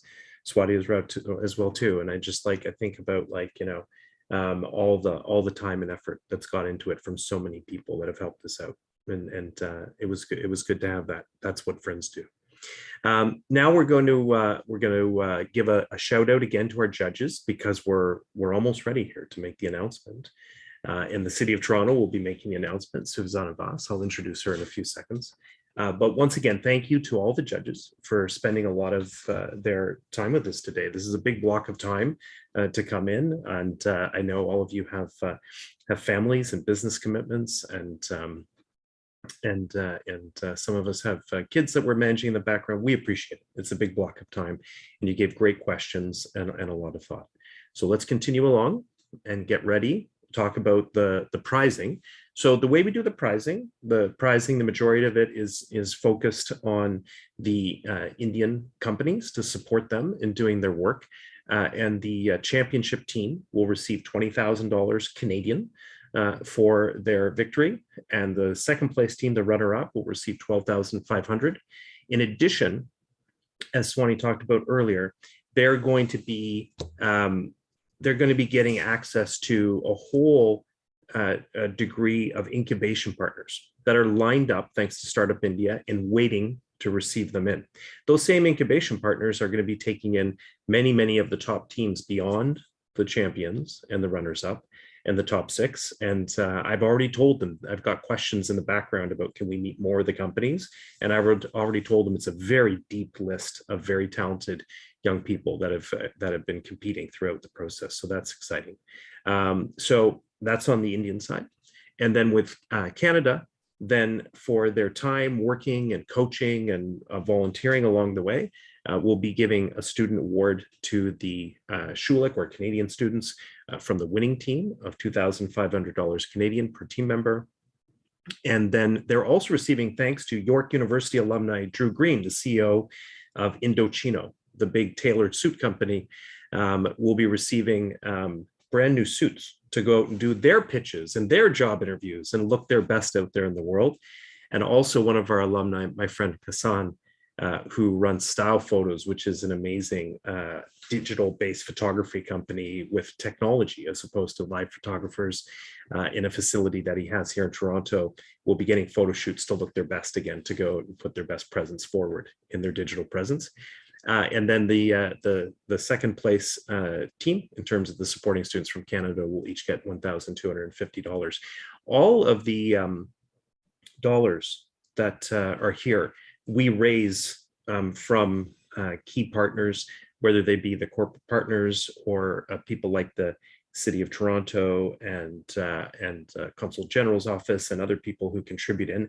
And in this case, literally 30, 40 Schulich alumni or ecosystem leaders who chipped in and made donations online to get us to that total.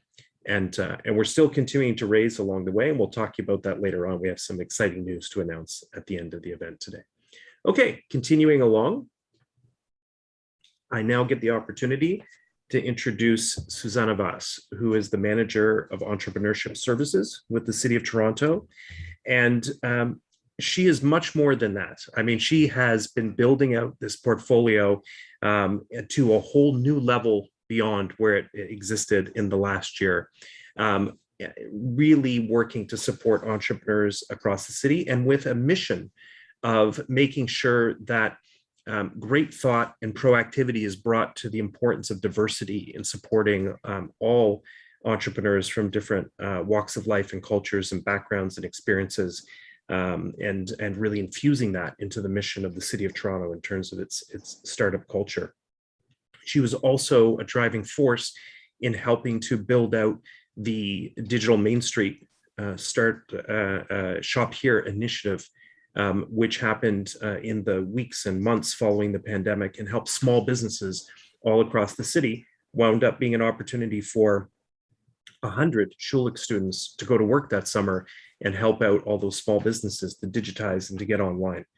She's also been, from day one of the most immediate and enthusiastic champions of the Together 21, now 22 series, and didn't hesitate to champion it within the city immediately, and to bring on board people like the mayor and the head of the economic development group to support us and to build what we build here. So I want to welcome Susanna, my friend and great champion of the startup community, to the stage. And she will be first telling us who, after a few remarks, telling us who the runner-up is, and then secondly, then announcing the champion. So Susanna, welcome to the stage. Thanks so much, Chris, for your kind introduction and for having me part of Together 2022. It's exciting. I think I speak for everyone here that it has been a fascinating morning of learnings and bold ideas. And to all the inspirational speakers, your comments and experiences were absolutely motivating. So thank you all for your time. Good morning to all in Canada and good evening to those joining from India. I remember having a conversation with Chris on this initiative 2 years ago. And as he mentioned, this Together 2021 came about in 90 days. And he's the rock star that he is, so he could churn that and get the right people at the table. And at that time, I was managing the India file, and I loved the intent and the idea. And there was a bit of a bias because I was born and raised in India and have a special connection to the country. So from there, the City of Toronto provided the initial seed funding to demonstrate our support and commitment. And we are super pleased to see how this initiative has doubled from last year. So Together 2022, as you all know, is a transformational startup bootcamp. And I'm very pleased to learn that it has been an incredibly power-packed week for the students with intense days of learnings, the ins and outs of how to present and position their businesses for success. I sat in on the pictures this morning, and I told Chris last night, I said, I need to hear this because what I heard was big ideas, bold imagination, which is the source of every innovation, which will translate into phenomenal possibilities in the near future. We heard this morning from startups pitching, let me see if I can remember, weather monitoring devices, EdTech platform for differently abled individual, closed-looped workwear, water leak detection from space, patient self-transfer devices, and transforming the post-harvest space. And they were all fantastic. As they say, the only way to discover the limits of the possible is to go beyond them into the impossible. And I'm sure to all the teams that pitched this morning, you made it really difficult for our judges, but that was a good thing. I know we are going to be announcing the Together 2022 winners today, but in my mind, all students who participated are winners. Together 2022 truly has been a coming together of great institutions, mentors, volunteers, judges, sponsors, and not forgetting the amazing student teams from both countries. There were countless hours that were dedicated to coordinate this initiative between 2 time zones. And I would like to congratulate the respective teams who made this happen. A special shout out to Chris Carter for his leadership, his vision, and by now you all know that his passion is infectious. We at the City of Toronto are very, very fortunate for difference makers like you, Chris, in our ecosystem, who are always putting Toronto on the map. So a huge thanks to you, Chris. And we have a new face today in Swani Ramchandani. Swani, great to see you today and for leading the Indian activation for Together 2022. So great work, great work. Hi, Susanna. Thank you so much for joining us. So you heard from Mayor Tory this morning and from Minister Fideli just before me. And as you know, Toronto is a global city and is noted for its multi-sector innovation and deep pool of diverse tech professionals. And the result of Toronto being a leading center of academia and a progressive education-focused city. So obviously, Toronto's tech talent has helped create an ecosystem that fluidly enables emerging and mature tech companies to flourish. and the city's strong financial services sector and startup sector and Canada's favorable immigration policies have helped to fuel this growth.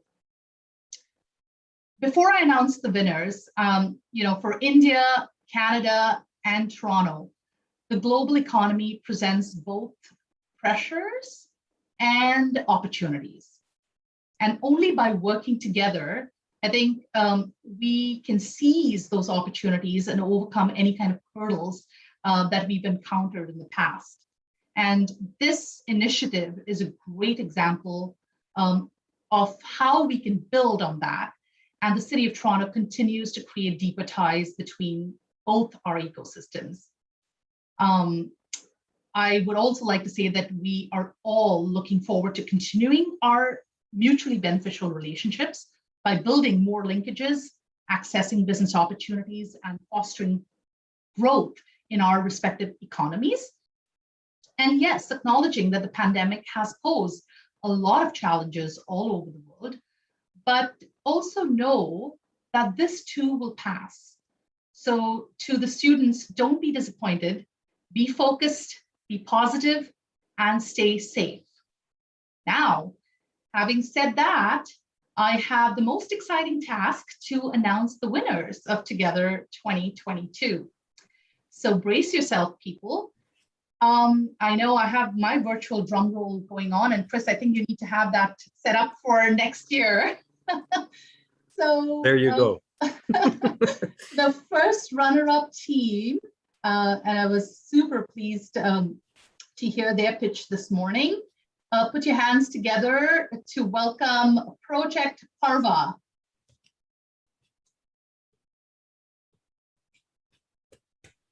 Thank you so much. Congratulations, guys. Let's have some words from you, and then we have a lead judge appointed to give you some thoughts as well too. So first, your thoughts as the team. We would like to express our gratitude to the entire team of Together 22, our wonderful mentors, my co-teammates from Canada. Everybody had put in their best foot forward, and I'm really, truly grateful. And I hope that this is just the beginning of a revolution that we will definitely most honestly will try to bring together. And just like the title of this competition, Together 22, I really hope that all of us can together bridge the gap that exists in the society, and we can really truly contribute towards creating a more inclusive society. So a huge heartfelt thank you to all of you. Thank you so much. Thank you. Congratulations. Word from our Schulich student. Really excited for this bootcamp when we initially started, and Chahat maybe we just got introduced like 1 week, but already we are just planning for months together how to bring up this project and get together. Maybe Schulich paid the platform for that, and probably and it was an offer today. Chahat offered me that she would like to get me on board to get this project, and I would say like this all happened because of Together 22, and as the name resonates, it brought us together. So thank you so much. Good to know. Thanks, and congratulations to the team. Well done, Susanna. Now we're going Chahat and team. And now, Chris, I think we're going to the next one, right? Well, actually, just a moment. We're going to go to Gautam, and we're going to have a word from behind the scenes. So we're going to hear what inspired the judges. Gautam, over to you. Congratulations, Chahat and team Project Parva. So I think you guys were one of the best presentations. That is something that all the judges unanimously felt, that the confidence and the conviction that you had in the mission that you were after was something that floored all the judges. So keep this up, and stay focused on the mission that you're after. Right? Of course, it's a very niche mission. At times, when it gets too niche, it gets scary. But the unsaid rule in entrepreneurship is the scarier it gets, the clearer the impact is. Right? So you're on the right direction.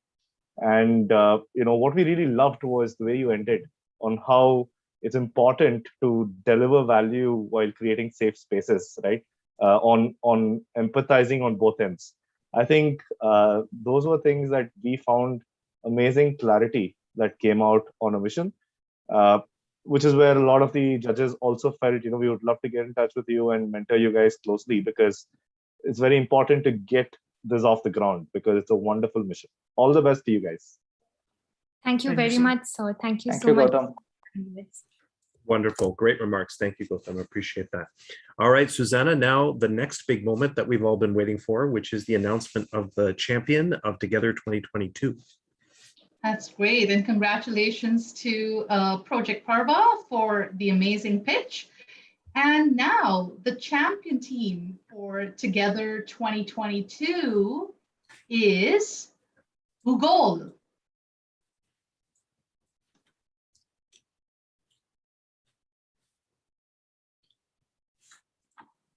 There we go. Congratulations, guys. What are your thoughts? Thank you so much, Chris. Thank you. It had been a wonderful journey. These 7 days had been, we learned a lot. And I would like to take a minute just to thank Rajesh first of all. So he had been really helpful, always on his toes, helping us with the ideas, suggesting good things, helping us with the presentation. So thank you so much, Rajesh, first of all. Then I'm not sure if Howard and Ramya are here. I would like to thank my mentors, Howard and Ramya. Thank you so much for your insights. And for the last minute tips, thank you so much, Mr. Rama here. I'm not sure if it's on the presentation, but I would definitely reach him out after this. So thank you so much. Thank you. Wonderful. Rest of the team, would you like a quick word? I'm not sure what to say. I'm pleasantly surprised, without any doubt. I remember, I was not planning to participate in this program because of the other commitments. I was not sure whether I would be able to do justice to this participation. But I remember Chris dropping an email, and I'm so grateful to him now that I learned a lot. While I was able to attend all the sessions in bits and pieces, but still I'm happy that I was able to contribute something towards this team. Great job, Karthik, no doubt about that. Thank you so much for this. Thank you. Thanks, Rajesh. And I'll see you in class next week. Rahul. Yeah, it's like I was sick from last 3 days, and I'm really thankful to Rajesh and Karthik. They guys worked amazing, and they hit the job done. Yeah, thank you so much for all of them and the Together 22. Okay. Congratulations, team. Yeah. Wonderful. Now we're going to have a comment. so Again, much. we're going to go behind the scenes to the judges' room, and we're going to hear from Neiman. Great. Congratulations, Karthik and the Google team. It was a great presentation. It always starts with founders first, and we really liked your presentation and how you've kind of blended hardware and software to solve a really big problem. As an investor, one of the things I really appreciate is your focus on a specific target market, that farmer agriculture market, even though this technology can go to so many different markets, and to really get something right before you expand. And we liked your approach to that. And congratulations. We enjoyed all 6 pitches and meeting the founders. As Gautam said before, we're open to, if you'd like to contact me as well for any mentorship. And, a shameless plug here, we have Antler India as well. I'm part of Antler Canada, but Antler India is a $150 million fund. And I've already been talking to one of the partners, Nitin Sharma, that invest in pre-seed companies, and going to send him your company as well as the other finalist, and hopefully something can come from that. Thank you again. Congratulations. Thank you so much, Naman. Thank you.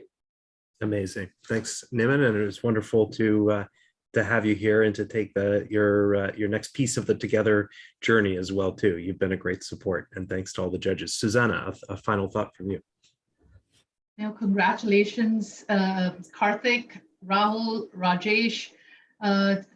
Amazing work and good luck.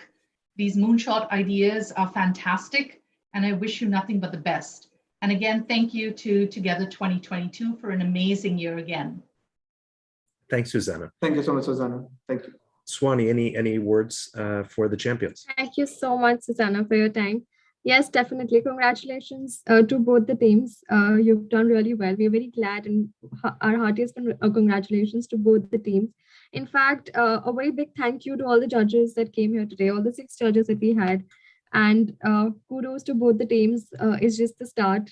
You're seeing investors already getting interests. So it's only onwards and upwards for you. All the best.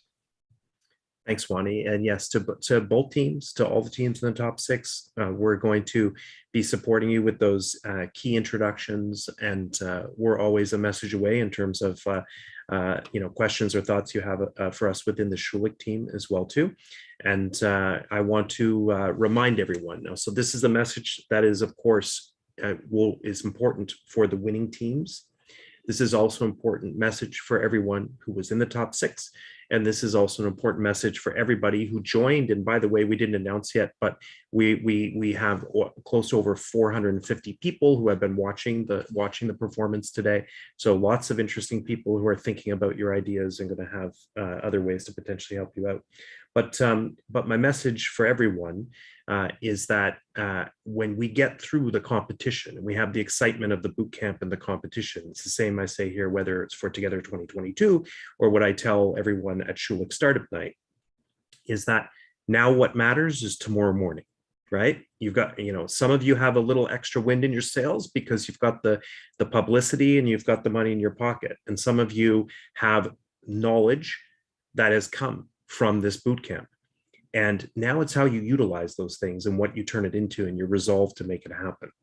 And I had a question yesterday when we were online with the MA, and I was addressing the larger group and just reminding everyone of the story of the Schulich Startup Night, where the group that was not the champion was the group that has now gone out and built a game-changing patented drone, commercialized it, huge commercial partnerships, received a $3.5 million investment from the BDC Infrastructure Fund, and is got a really great team that's growing super fast. And not that the other companies didn't, they did well too, but it's not always number one that comes to. Don't worry, number one, guys, I believe in you too. But I'm saying it's not always number one that grows or goes the fastest or the furthest. So just keep going and remember that the journey begins to the next level tomorrow morning. Okay, so we'll continue along. We have our next Canadian guest, and we hope we have all the students and the competitors to please join us and stay with us through the next section of the program, because we have some really important people that you'll want to listen to and meet and reach out to that can help you out in different ways. So next up, I'm really excited to introduce Scott McLeod. He's the first Secretary Commercial and Trade Commissioner with the High Commission of Canada in New Delhi. He also leads the Canadian Technology Accelerator there and has had a long and deep history working with the government and working as a trade professional. He has his BA from the University of Calgary, and he also has his JD from the University of Toronto. He's a wonderful, inspiring friend to the program, and he'll have thoughts today. You get, Scott, the first chance to congratulate the teams here, and then share with us some of your thoughts and what you're up to.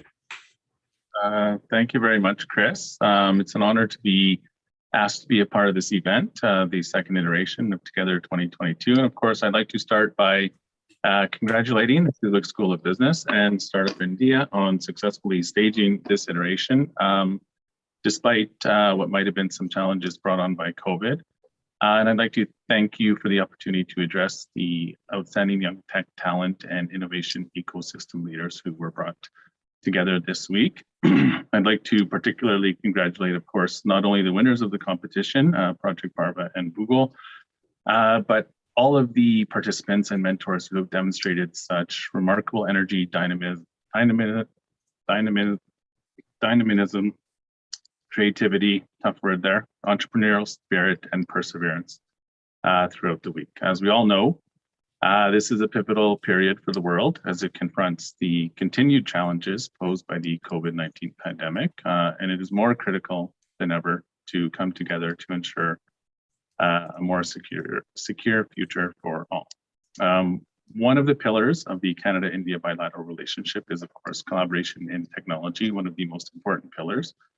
And Canadian capabilities and expertise in innovation, industrial R&D, and technology commercialization align well with current Indian priorities, including research and mobility, science education reform, and gender equality in STEM, and examples of which we've seen today. And while COVID-19 has created unprecedented global challenges, it has also shown the enormous benefits of strong Canada-India cooperation. And of course, this program is an excellent example of how Canada and India can work together to benefit not only our two countries, but the entire world. I'd like to note that even during the pandemic, the Canada-India technology partnership has grown with the announcement of important new investments and the creation of exciting new bilateral partnerships that will help meet the challenges of the moment. For example, Canadian investors, and not everyone might know this, but Canadian investors have invested in several of India's most successful tech companies, including unicorns such as Zomato, Druva, Delivery, Acco, Eruditus, Digit Insurance, and Paytm. Mahindra & Mahindra has recently announced that it is partnering with BlackBerry QNX to offer Indian consumers a more intuitive and intelligent in-car driving experience in its new SUV.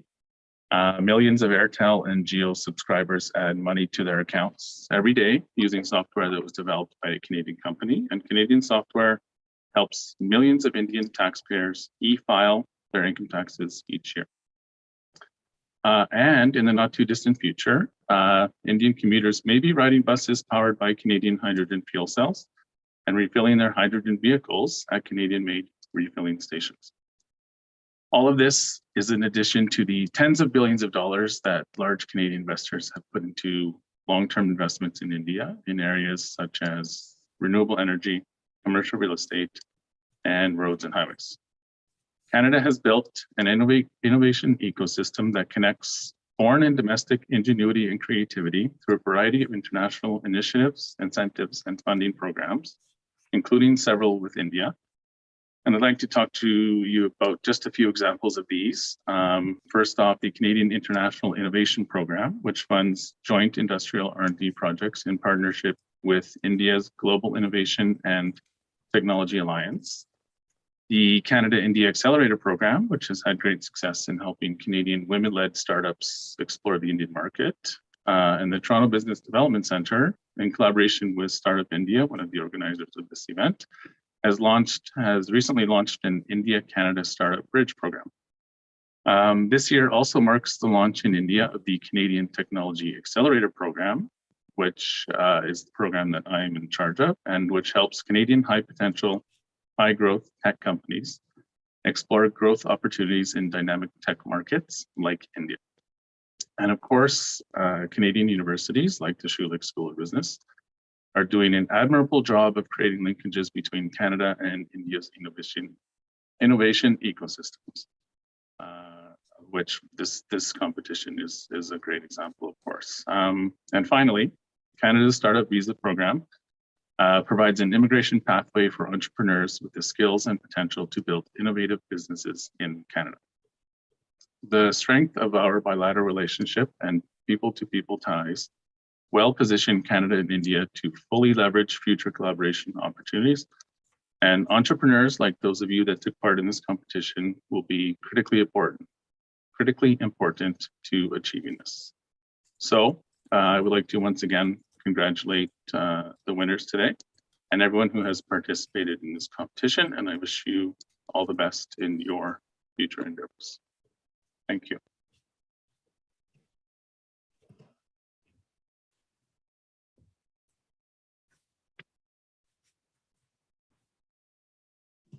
Thanks, Wani. Your thoughts. Thank you, Honorable First Secretary and Trade Commissioner. We have created a bridge between the two growing startup ecosystems, and we are very grateful for your support in facilitating the same. As you mentioned, yes, both the countries have very deep bilateral relations, and we are very grateful for the support of your country.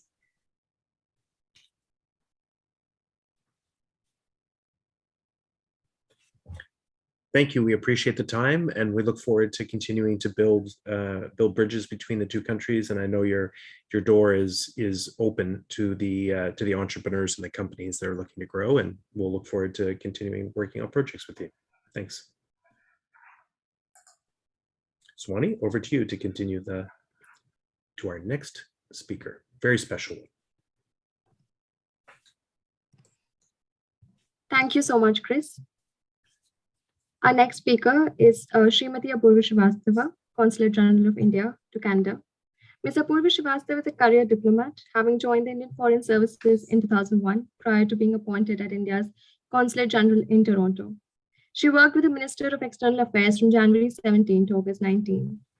In a 19-year diplomatic career, she has served twice in the Indian Embassy in Paris from August 2003 to October 2006, and again from August 2012 to July 2015, and in the Indian Embassy in Kathmandu from June 2009 to August 2012. In the headquarters, she has also served as Under Secretary and Director Administration. Consulate General Ms. Srivastava holds a master's degree in psychology from Lucknow University. She speaks Hindi, English, and French. Ma'am, we are so grateful for your time today. Thank you so much for joining us today. It has always a pleasure to have you with us. We really appreciate the support that you've provided to the Together 2022 program. It couldn't have been possible without you. Thank you so much. Thank you, Swani. Namaskar. Good morning to everybody joining from Canada, and good evening to everybody back in India. What an absolute pleasure to be here, to be part of the second edition of Together 2022, which was, last year it was 2021. Let me begin by thanking Schulich School of Business and Startup India for putting together this wonderful initiative. Special kudos to, of course, Chris Carter. You're a magician, Astha, Swani, and all of your teams for working so hard behind the scenes. My heartiest congratulations to team Bhugol and Parva. I'll definitely look forward to learning more about your projects, and it's my heartiest congratulations to both of you, and look forward to having to see your further success in this wonderful field. Bhugol is geography in Hindi, and Parva is care, how you care about somebody in Hindi. So I'm sure these two are such an important issues, and I'm so happy that you were able to achieve this wonderful. Thank you, congratulations once again. I would also like to commend the passion and hard work of all the participating students. You have the deep engagement in making this hackathon a great success. I'm pretty confident that the entrepreneurship skills that all of you have gained by participating in this will spawn some wonderful companies in the near future. Not to mention, I also want to acknowledge the contribution of all the mentors who played a critical role in catalyzing the students to define the perspective clearly. All the partners, advisory council, program managers, and corporate entities for supporting this event.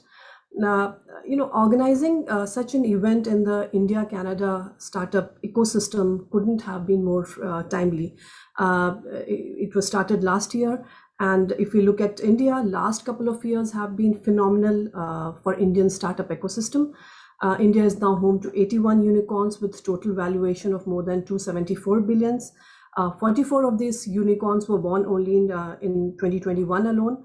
If we have been talking about India-Canada relations, the first unicorn of India, the Digit Insurance, it has a strong Canadian connection, as it is, it's being funded by a Canadian Fairfax. India has emerged as the third largest ecosystem in the world after US and China. And this year we are seeing a number of future unicorns, gazelles and cheetahs growing up in an exponential space in India. And these startups are coming from all over India. It's not only in the metros, but the second and tier 3 cities, and in varied sectors. We see the participation of Together 2020, and we see how the diversity of the areas where these startups are coming up. The government's recent push towards building an Atmanirbhar Bharat, or self-reliant India, has placed Indian startups at the forefront of innovation and value creation. If we look at Canada, it's one of the most innovative and competitive economies, and its startup industry is benefiting from the rich and innovative talent pool of next generation entrepreneurs. A large number of this talent pool comes from India and strengthens Canadian startup ecosystem. The we have 1.8 million Indo-Canadians living in Canada, who are found everywhere. Today is also the Pravasi Bharatiya Divas, which is the diaspora day of which India celebrates. It is celebrated in honor of this is the day when Mahatma Gandhi returned from South Africa to India, and we commemorate this day for all the diaspora across the world. And Indian diaspora in Canada has contributed greatly in the development of Canada and in strengthening the Indo-Canada relationship. Apart from 1.8 million Indo-Canadians, we also have 800,000 Indians with Indian passports living here in Canada, working. The Indian students, close to 230,000, forms the largest chunk of international students here in Canada, and many of them plan to stay back in Canada. Many people are on their PR. So this people-to-people relationship is a strong bridge between India and Canada, and definitely the startup ecosystem is greatly benefiting and both contributing and benefiting from it.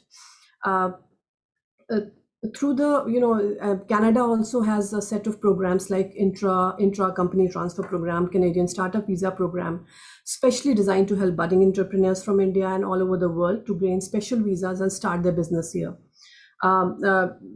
Several Indian companies have been taking advantage of this and helping in creating, the scaling up. The Canadian companies are scaling up their operations in India, and Indian companies are coming here to have their growth in the Northern America. Now the high-tech companies are currently ruling the market, but the startup system will definitely rule the industry within the next few years. These startups require support, collaboration, networking, and access to mentors, particularly in early stages of their development. And this is where the platforms like Together 2020 do have a great role to play and recognize and celebrate the spirit of innovation. This platform form enormous support for launching, growing, and scaling of startups by providing access to resources such as business advisory support and a professional environment to establish a business. It helps students to fire up imagination and launch companies of tomorrow, provide a global platform for startups. And given the experience of last 2 years, I can confidently say that Indian and Canadian entrepreneurs are now more than ready to align their resources and cooperate with other innovators around the world to drive international growth. With this, I want to once again thank everybody for making Together 2022 a grand success. Such events not only nurture ideas, but also create new opportunities to celebrate success, solidarity, and synergies for the better future. I look forward to an even bigger Together 2023 next year and wish you all the best for your future endeavors. Thank you. Namaskar. Thank you, Consul General. And I want to say a very personal and special thank you to you and to your whole team. First off, I love listening to you talk about the relationship between our two countries and ecosystems. I could listen to it all day.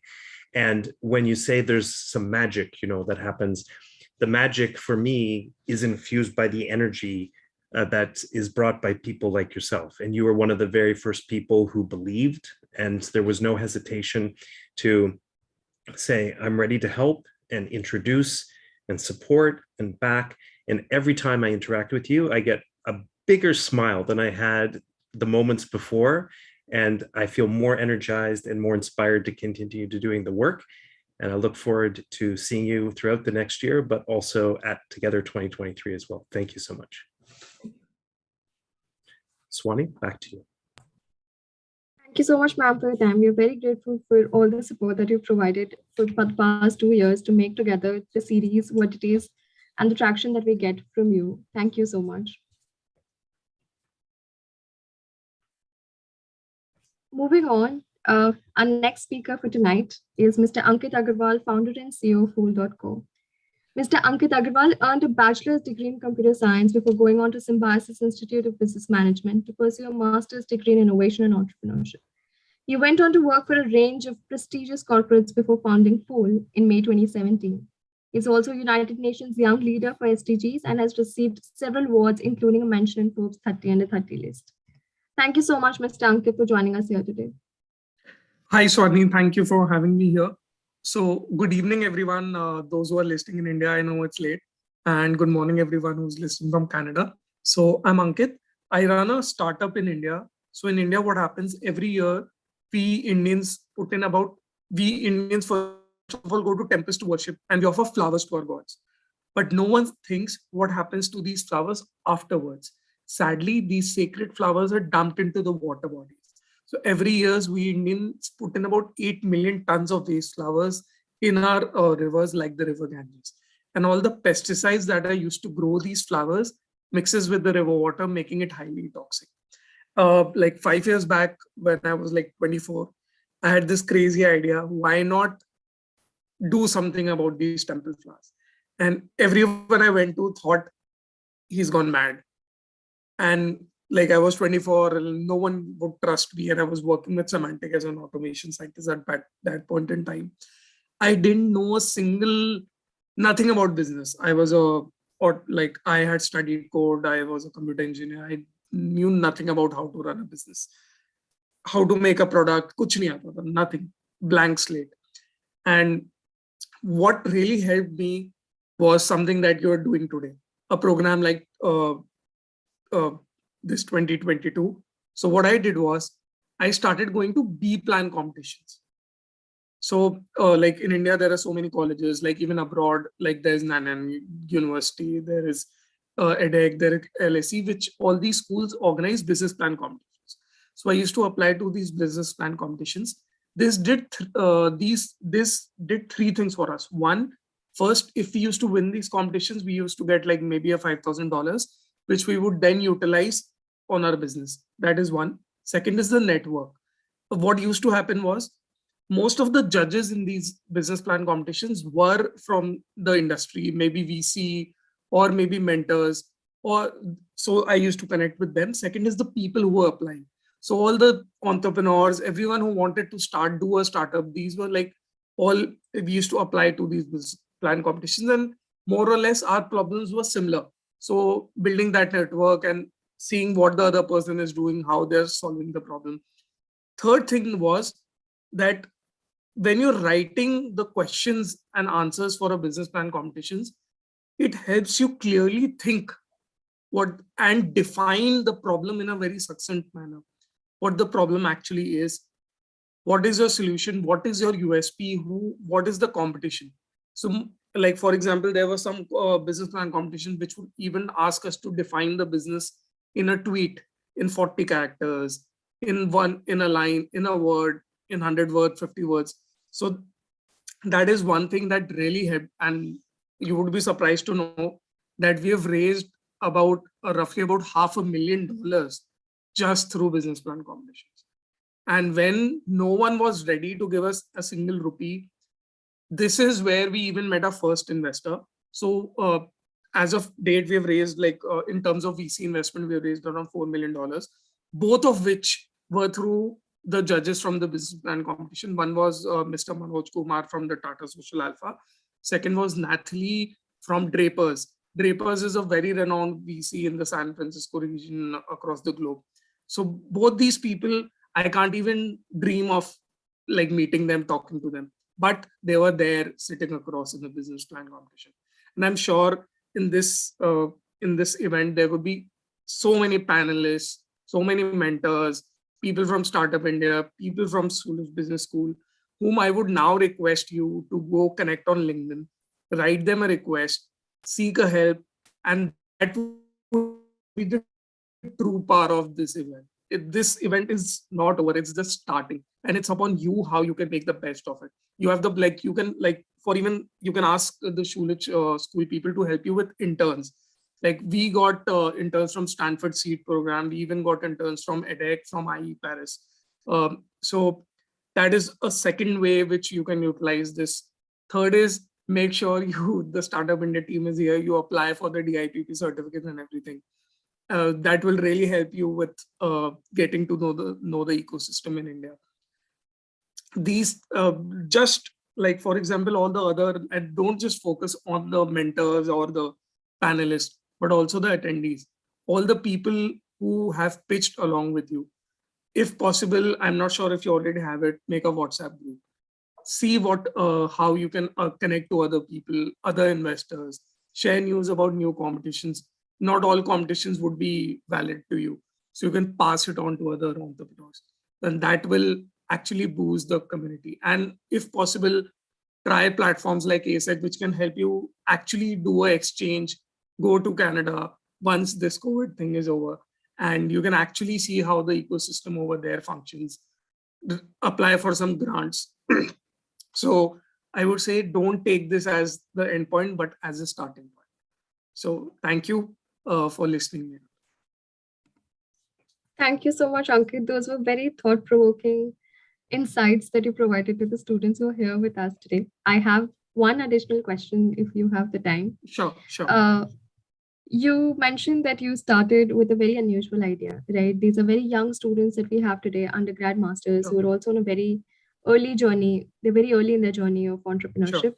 What was your tipping point when you started, or how were your initial years of struggle when you started the startup?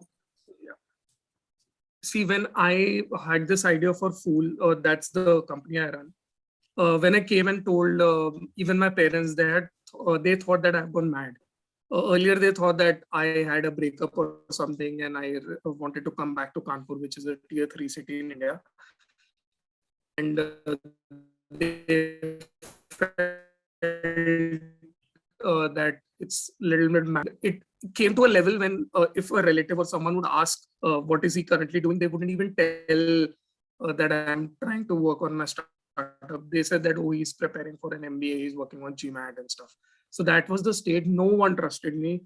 But I would say it happens because when we are trying to do something, no one trusts you. So take this as a part and parcel of what we're trying to do. Don't get demotivated. Stay on your path. The moment you are able to crack your prototype or anything, the same people will be after you. It is a complete flip, and everyone would say, oh, we knew you would succeed. So that is how the society and everything functions. Just stay on your path. And my suggestion is, like, if you're in the final year of your college, use that time well. If you can collaborate with certain industries and do your final year project, maybe your startup as a final year project. So that gives you the leverage or the license to run your startup within your college without like bunking it and getting free attendance and getting support from the college. And nowadays, I think doing a startup is very cool because even the colleges and the universities want the students to do startups so that you get more PR, you get more insights. So it was way difficult like 7-8 years ago. Now things are even cooler thanks to our Prime Minister. Like, the startup is the buzzword in the country now. Go for it, and if you need anything, I'm there only. Do reach out. Thank you. Wow. Ankit, I have to tell you, when Startup India came to me, they said, like, this is the person to close us out from the entrepreneurs to have the final words. And we've got one more very important speaker, but from the entrepreneurs, and you delivered. I love it. He's gone mad. I knew nothing about business, how to make a product, a blank slate. But then the students can relate to this, and I hope they're all really deeply listening here in this moment. But then you gave them real practical tips on what they could do and how you could go out and get in these competitions and find alternative ways to generate that money. And I really also appreciate what you said there, that this isn't over, it's just starting, and to stay on your path. So thanks for your words and being so open to connect with all of them on LinkedIn and help people out. We really appreciate your time. Thank you. Thank you. Thank you, Chris. Thank you. Thank you so much, Ankit, for your time. Thank you. As we move towards the closing of the ceremony, this entire program would not have been possible without the next speaker. Asta Grover heads Startup India team. She's been the founding member of the team and has seen the ecosystem grow to become the third largest in the world today. The Startup India Hub was announced by the Honorable Prime Minister on 16 January 2016 and is hosted under the Invest India brand. The Hub's mandate is to serve as a single point of contact with the entire startup ecosystem and enable exchange of knowledge and provide access to funding.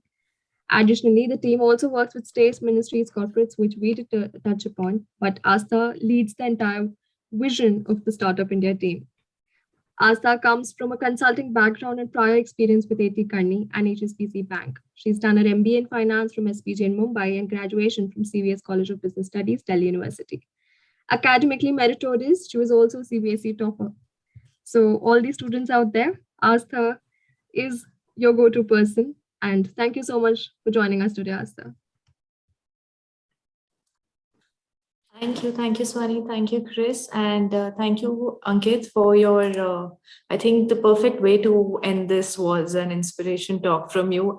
I wouldn't call it an inspiration, but actually sharing the ground reality of how it is when you start and how to just keep at, in this journey.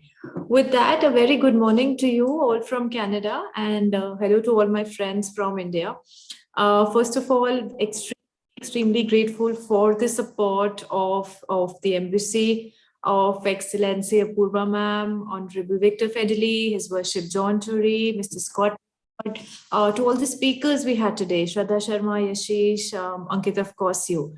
It's simply overwhelming to see the love and traction received by the second edition Together 2022. When we actually started this program with Schulich School of Business, our prime idea was to sow the seeds of entrepreneurship in young minds. Today, not just in India, everywhere, the talk of the town is startups. The talk of the town, every second day, there is a newspaper heading, either on unicorns or on investment or on the next big funding trends or how startups have changed the landscape. Everything that we use and consume today, I don't think there isn't a startup product in that, be it your mobile phone, be it the digital payments, be it your telemedicines, be it your e-pharmacy, be it the way we shop, order, eat, consume. It's not actually any Fortune 500 company today, but it is all the startups, you young minds that have created and brought about these changes, trends. And that is why, my dear friends, startups today is the buzzword. It is the one that is attracting attention because it's changed the way we live. It's changed the way we breathe. It's changed the way we operate. And to sow these seeds of entrepreneurship right from the young minds, this program was conceptualized. We at DPIIT Startup India, wanted to help throughout this journey, and it would never have been possible without the support of Apurva Ma'am, of Victor, of Scott, you and your entire team. And I just have to give this to the entire team of Schulich under Chris. Chris, your energy is simply contagious, right? The amount of enthusiasm, the amount of passion you bring into every day, every minute, I would say, and how we have scaled this program up this year, right? We received more than 200 plus, the application count was higher than 200%, great testimony to the value which the entrepreneurs, which the students are getting from this program. And it could not have been possible without your without not just the support, but your vision and your willpower to keep at it. I would also like to thank all the mentors who devoted their time to coach and mentor the participants. You came forward as a community to pass on your knowledge to the next generation and point them in the right direction. We all hope the mentors had something to learn and a wonderful, exhilarating experience. Would like to thank all the partners that have contributed their bit to support this initiative and have provided immense resources to all the teams that participated. My heartiest congratulations to the winners that came forward, and after multiple rounds of brainstorming, after an intense session with all the mentors, participants. I hope the co-learning also was equally important. So congratulations to Team Google and to Project Parva. Sincere thanks to all the team members from Startup India, Swani, with you leading this, for bringing this together and for ensuring the right amount of support for all the partners. And thank you everyone for believing in us, for believing in this program. And we sincerely hope that you create successful ventures. And even if you don't, you're not afraid to start again, and you have this community open to you forever. So don't be afraid to start. Don't be afraid to start again. And we look forward to supporting you in this journey. Thank you so much and good luck, everyone.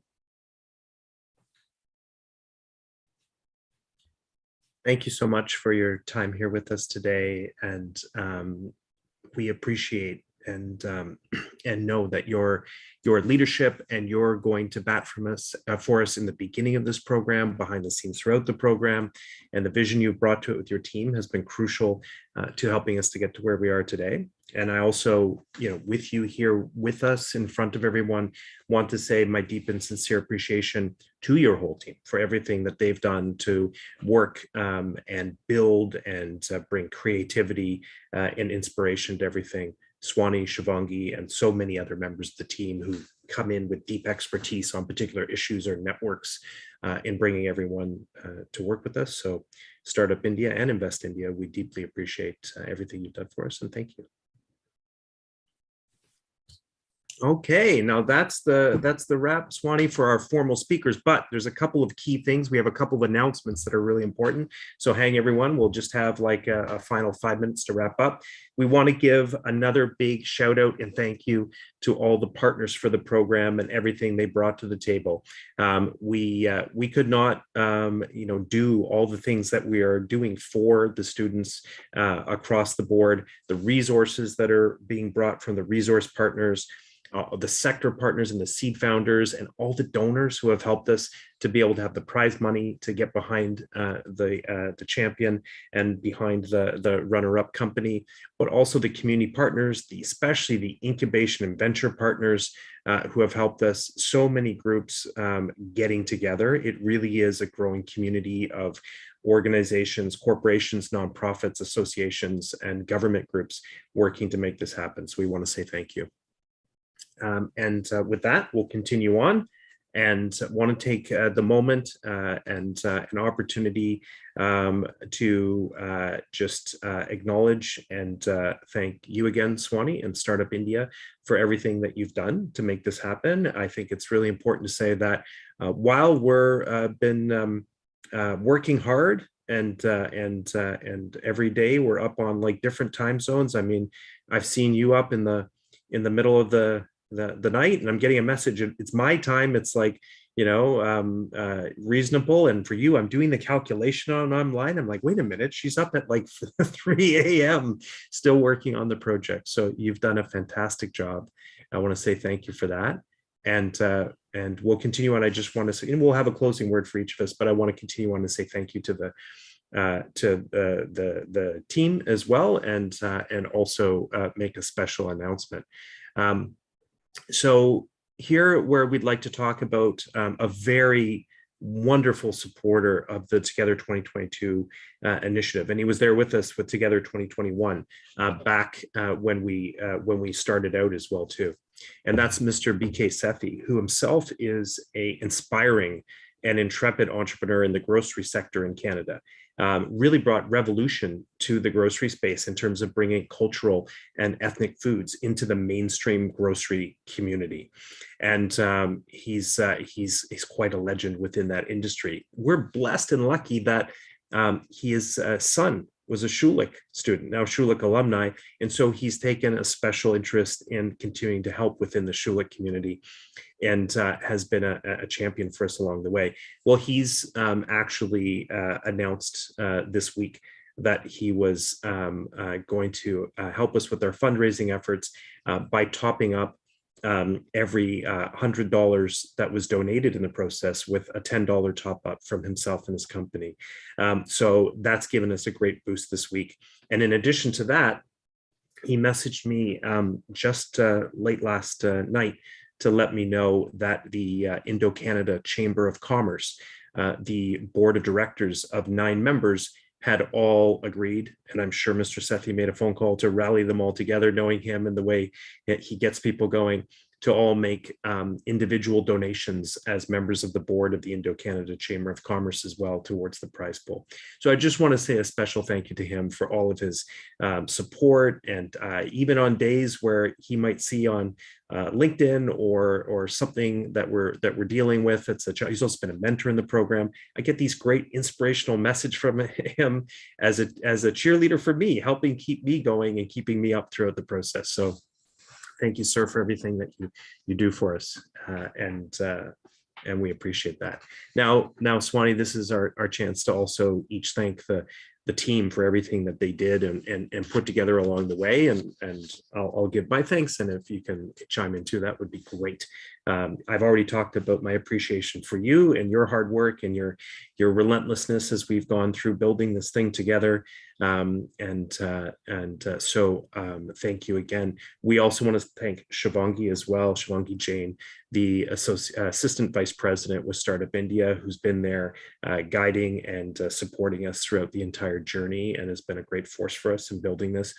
I need to give my heartfelt thanks to the team here with Schulich in Vito and Shuvo. You know, we go through this program each year, and the students wind up building a deep connection with Vito.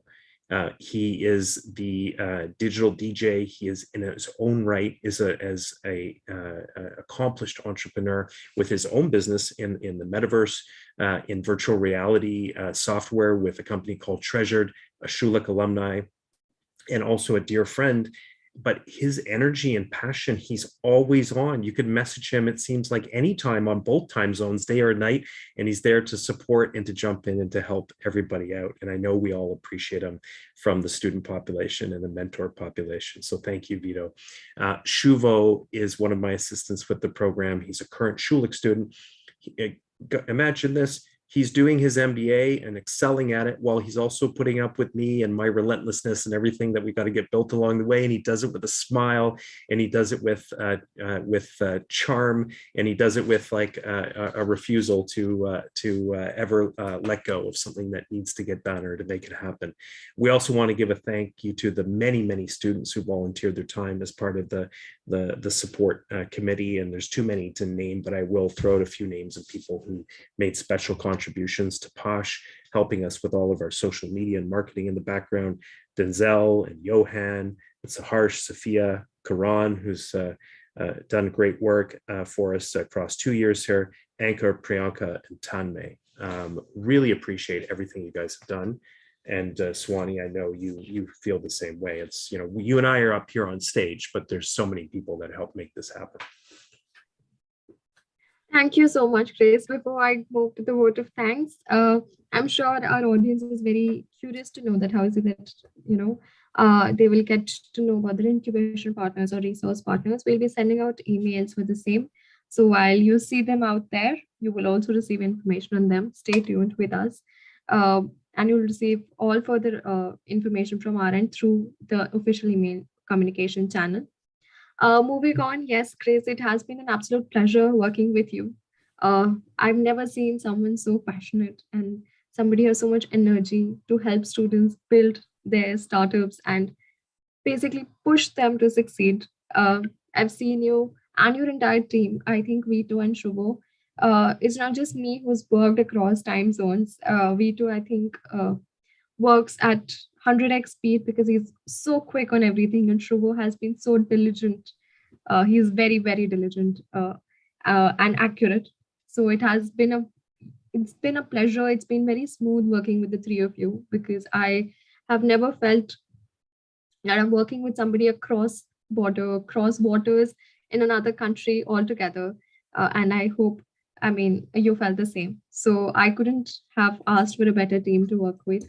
And it is all kudos to you and your team who brought together the traction and made it what it is today. So thank you so much for your support. Thank you, Shubho. Thank you, Vito. And couldn't have asked for more.